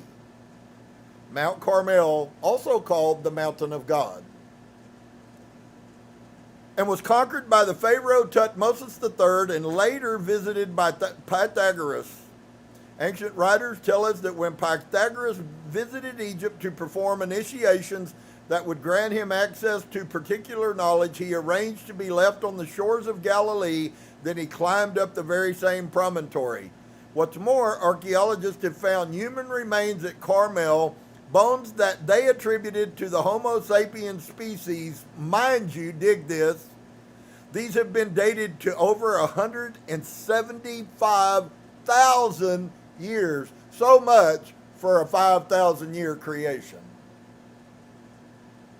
Friend, do you understand the difference? Of course you do. I'm sorry, I'm being rhetorical. Do you understand how huge a 5,000 year creation of humanity, and we find bones on the mountain of God that age 175,000 years old? Surely there's no reconciling those two. There can be no creation at 5,000 years ago when there were men worshiping on this mountain 175,000 years ago, unless we now have a plethora of creation stories. Wow. If you was confused, hopefully you won't be, and if you weren't confused, hopefully you will be. Wow. This means that if they really do belong to sapient group, they would rewrite what we know today, or rather what we think we know about the origins of our species. The biblical scholar smiles. For me, this would not be a surprise, considering what the Bible says in terms of what they, the Elohim, did in terms of genetic experimentation to make us. Yes, you read that right. We were genetically engineered by aliens. Space beings. Mariana's shaking her head. She really struggles with this one. And so if you do, it's okay. It's okay. It's okay for us to struggle. We just can't let our struggle, we can have that. Exactly what Yeshua said. We can have that consternation, that struggle, but just because we're struggling doesn't make something wrong. It just means we're struggling with it. And if we find that sometimes the struggle is intuition, and sometimes your struggle, you need to listen to it. But what I'm talking about right now has a lot of sound scientific documentation that we really were genetically engineered and are being overseen now still by alien forces. Does it surprise anybody that every year that goes by we see more and more sightings? More and more sightings, more and more, there's more and more information coming out all over the earth. It's going to surprise the heck out of y'all when Yahweh comes back in his rocket ship again and lands on top of Carmel and burns the top of the mountain again like he did when he supposedly met Moses up there. Do you think that will then help you to believe?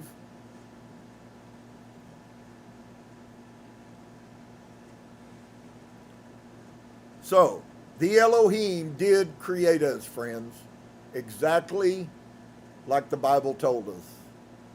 Did the Bible lie? No. Did Christian scholars lie? Yes. Wow. If that weren't enough to make your eye teeth drop out, I don't know what is. Because that's pretty crazy. But I have to tell you guys, I've been seeing some of this stuff a long time before I learned this. I go, that sure sounds like a flying rocket ship to me. There's lots of places. The teaching about the water on the earth and the dividing the land and the water. It's really will blow you away. That story exists in almost every major culture that has ever existed. And it's never the same thing that did it, but it's always some force that caused wind to dry the earth. Not what we were told about God just separated them.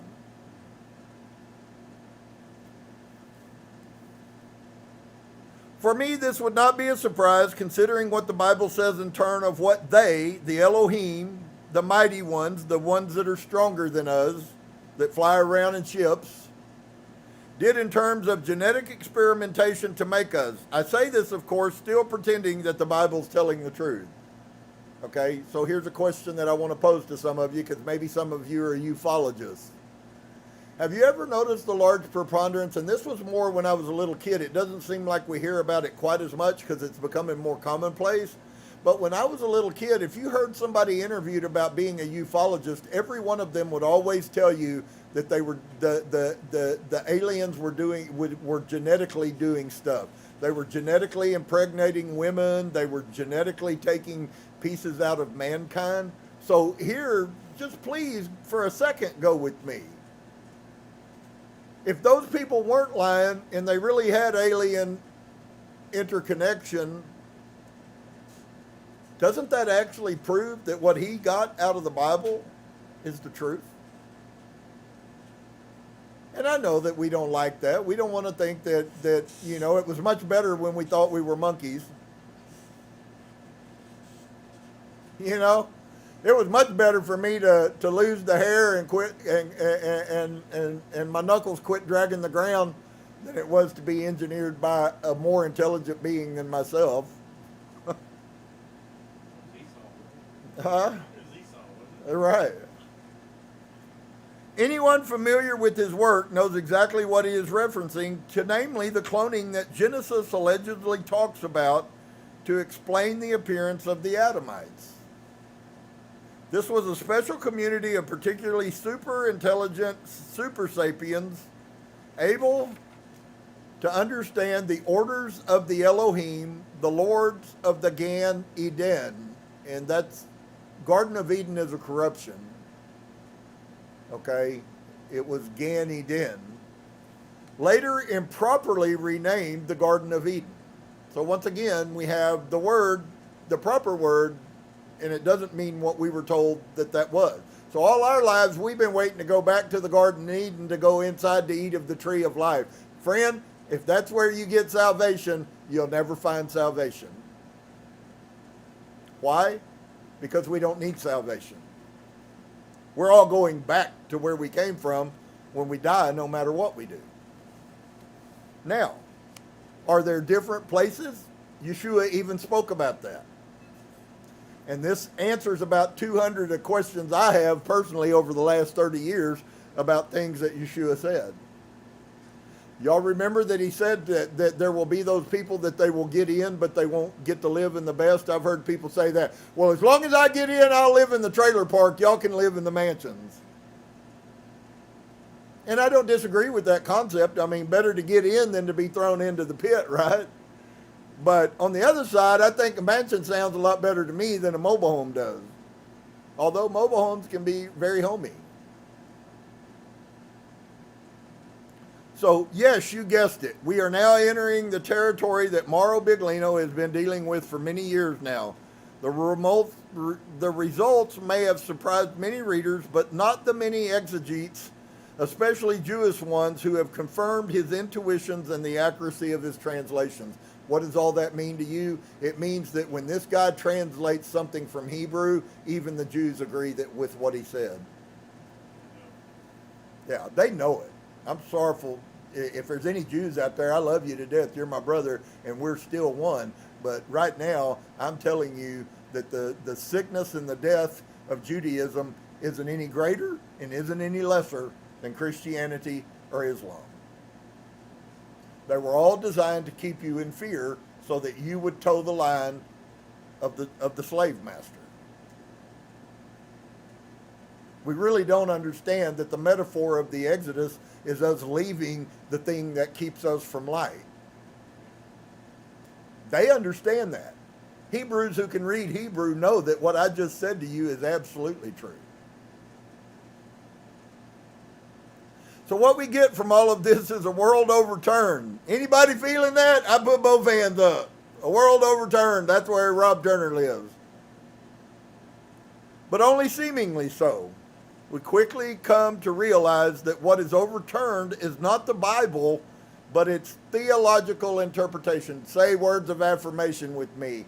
I will put away theological explanations. That's a positive thing. When you come to a place and you have to choose between truth and religion, say to yourself, I refuse to accept theological over truth. If you do, it will help you when you get to a situation. When somebody comes into your life and you mess up and say the words about, spiritualism or something, or the light or the divine that I am, and they're going to show you the better way. How do I know? Because I was really good at showing the better way. What did we do? We did what we all did. But it is the theological interpretation that has corrupted all of us, guys. And got nothing to do with you. You are a wonderful, amazing human if you will let the light inside of you grow. If we will come to know ourselves, even as Yeshua told us, that's all part of the journey of who we are. And there is a journey that's distinct to itself. It's not the journey that you live that you think humanity is. But it is existent, and there are people living it. Often contrived and completely disconnected from the textuality of the codices. Mauro, in one of his videos he made, he said that he was kind of a little bit confused at how these scholars who supposedly knew what it was, how they could come to the interpretation of these words that flipped the Bible upside down. And the only thing he could figure out is that they must have done it intentionally. They didn't want you to know what the truth was. They follow no rules. I asked this question with Jeff Benner. Aren't there any rules in Hebrew? I mean, how do we come up with one word that's supposed to be concrete? Understanding, I got that. Hebrew is concrete. It's talking about things you can see, touch, and feel. How did we come up with things that are spiritual, that are unknown, from a language that is see, touch, and feel? And of course, he constantly tells people that. That's not Hebrew. That's not Hebrew. That's not Hebrew. Hebrew is things you can see, touch, and feel. Everything is concrete. So if they say there was something flying through the air that moved the wind, and he's talking about something he saw that you could see, touch, and feel.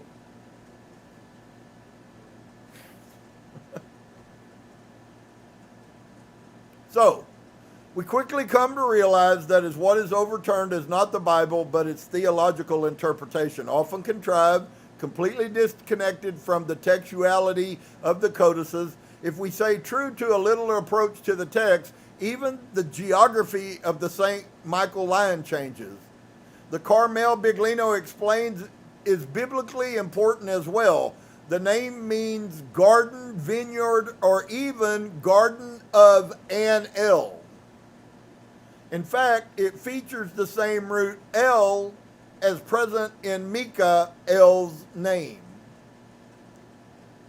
That very hill was the almost constant dwelling place of the prophet Elijah, a very notable character. Elijah was in close contact with the Elohim, who in the end, according to the Bible, took him away with them. Now think about that. You saw a fiery you saw a fiery chariot that came down and picked him up. What if that fiery chariot was actually a space piece of equipment that produced flames out of it? Literal.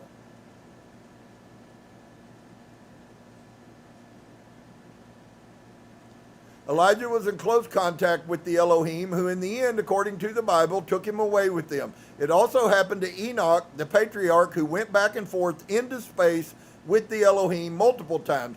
The same thing happened to Moses, according to an apocryphal text telling us about his assumption.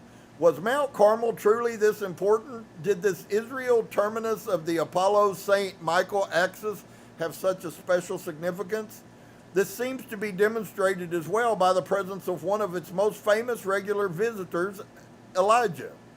Along with Moses, according to the gospel text, Elijah himself would have appeared in front of Jesus when shortly before being arrested, the Christian Messiah experienced what we know as his transfiguration. The disciples saw him transfigured, glowing in the company of two other luminescent personages, Moses and Elijah, technically two undead but ascended with the Elohim. Is everything clear?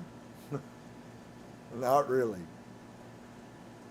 For those not familiar with the world of Mauro Biglino, perhaps some clarification will be necessary. Who he really is, what he did, what he claims, and what his theses are. What they are based on and how he arrived at those conclusions. Step by step, Mauro Biglino has provided us with all of the explanations and clarifications we need. After 14 analytical monographs on various controversial aspects of biblical exegesis, he feels the need for a summary. St. Michael's line, it can be collateral regarding the corpus of the discussion, but only up to a certain point. I was on Simi recently, and where I was granted the honor of visiting an ancient library on the nearby island of Patmos. Anybody remember where the island of Patmos is? The stage is being set for the next one because he's going to flip your whole picture of Revelation upside down if you get this book and continue reading.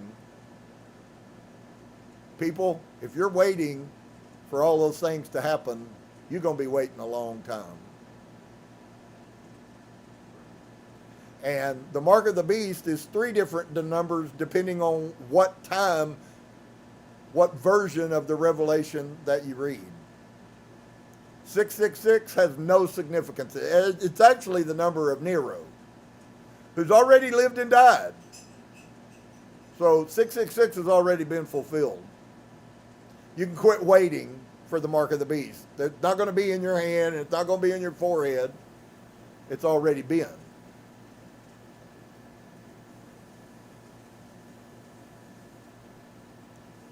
Think about how many people are held under bondage by that. Wow. I just see a recurring theme here. Do y'all see recurring theme patterns sometimes?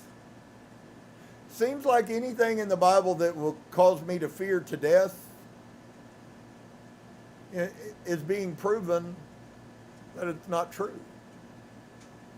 So is it possible that fear really is false evidence that appears real, and if we use that maybe a little more, maybe hell is fear. Maybe hell is false evidence that appears real. Do I say there's any punishment for bad people in the afterlife? I believe there unequivocally is, and I believe that there are people who are coming back from the spirit realm that are telling us that as well. But it's not hell as we know hell, where there's weeping and wailing and gnashing of teeth. Although those people that get separated, I believe, are probably pretty unhappy. But can I tell you what? I've counseled a whole lot of people that live in Austin, Texas, that live in hell right here on earth. If you understand what hell is.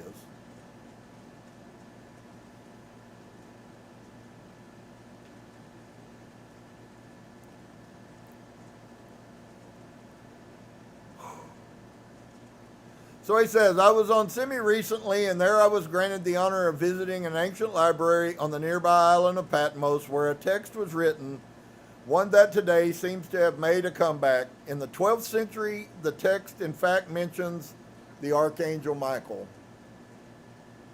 What text are we talking about? You guessed it, the Apocalypse of John, from the Isle of Patmos. So would you say that you've ever had access to the Apocalypse of John on the Isle of Patmos library? Probably not. In fact, I would dare say that not everybody has had access to the Apocalypse of John on the Isle of Patmos. So how sad that we've lived our lives under fear. Are you under fear, dear one, still? I hope that you will allow yourself to breathe, and I hope that maybe for a brief moment anyways, because if you can get a brief moment, then you can have more moments that are not as brief. But what if you really took the time to stop and look at yourself and go, you know, you're really not as horrible as you think you are. And I'm not condoning people who do wrong. We need to be more mindful. We should on our own be already thinking about the things and quit doing the stupid things that affect other people, because they're going to cost us in the long run. But the question is asked, wow, what does that mean? What if I didn't need to live my life and I could actually be honest with myself? You know, you just really treated that person really crappy, and you shouldn't have done that. What if you came to that conclusion? Would it not be infinitely more significant if you were smart enough and intelligent enough to be able to diagnose your own bad actions and stop them? Would that not be honorable? Or would it be better to plead stupid and pray to Jesus to fix your problem? Because that's what you do. That's what we do. It's like, oh, I'm weak and I can't do anything. And of course they feed into that. What did they tell you? All of those who are weak and heavy laden, come to me. And he wasn't talking about coming to him. He was talking about coming to the light that lives inside of us that will make you not weak. That's why both of the people I have channeled have told me almost the exact same message. Be strong. That's a job I have to do. They're not going to do it for me. The spirit world is all around us. Every one of us have a guardian. Every one of us have a protector. And we also have guardians who come in and out of our life. They can be past family members, great-grandmothers, great-grandfathers. And if that seems a little bizarre to you, that's okay. It seemed real bizarre to us too. But I have to tell you, it's pretty amazing to hear from your grandfather and know that it's him. Pretty amazing. Especially when he was a Pentecostal Christian preacher who didn't one time say a word to me about Christianity. He didn't one time tell me, you're going down the wrong road, boy, and you're going to go to hell. He did encourage me to continue on the path I'm on and be strong. Wow. That's pretty crazy. So I hope if you have those fears that I will be a catalyst to helping you get rid of those. I would love to see all of us shining like the sun. That we truly can take the basket off of our candle and we can truly begin to be the light and the salt of the earth, which is why we signed our contract to come to earth in the first place. So, hope you guys will grab a hold. If you like this and you want to continue, please notify me. Let me know. I don't have a problem going through the whole book, but there's just so much that we need to learn. And sometimes I'm sorrowful I may not be the best teacher, but I'm trying to give the things to people so that they can make it through their everyday life and continue to try to grow. And it's useless to people who don't care. I'm not really even concerned about them. I'm concerned about the ones who really want to know what the truth is. The rest are never going to do anything anyways, and whatever happens to them is their fault, not mine. It's their fault. They had a chance. You have a chance to find out that you're infinitely greater and infinitely of more worth than what you have any clue of. And you don't have to walk around under the burden of sin all the time.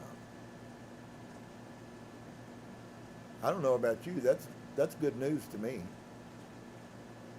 Sure, it's helped me find peace. Do I have things I need to work on? Do you have things you need to work on? Well, if so, then how are we any different? I am, and you are I am. That must mean we're all I am. So, well, bless you guys. I hope you have a, yes.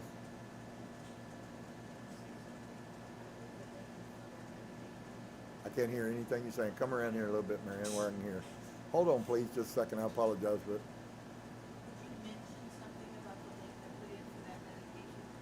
Oh, yes. Okay. Okay. Marianne's trying to help me be complete and help you guys. She put a link down there for a meditation for those of you who may not have experienced this a lot.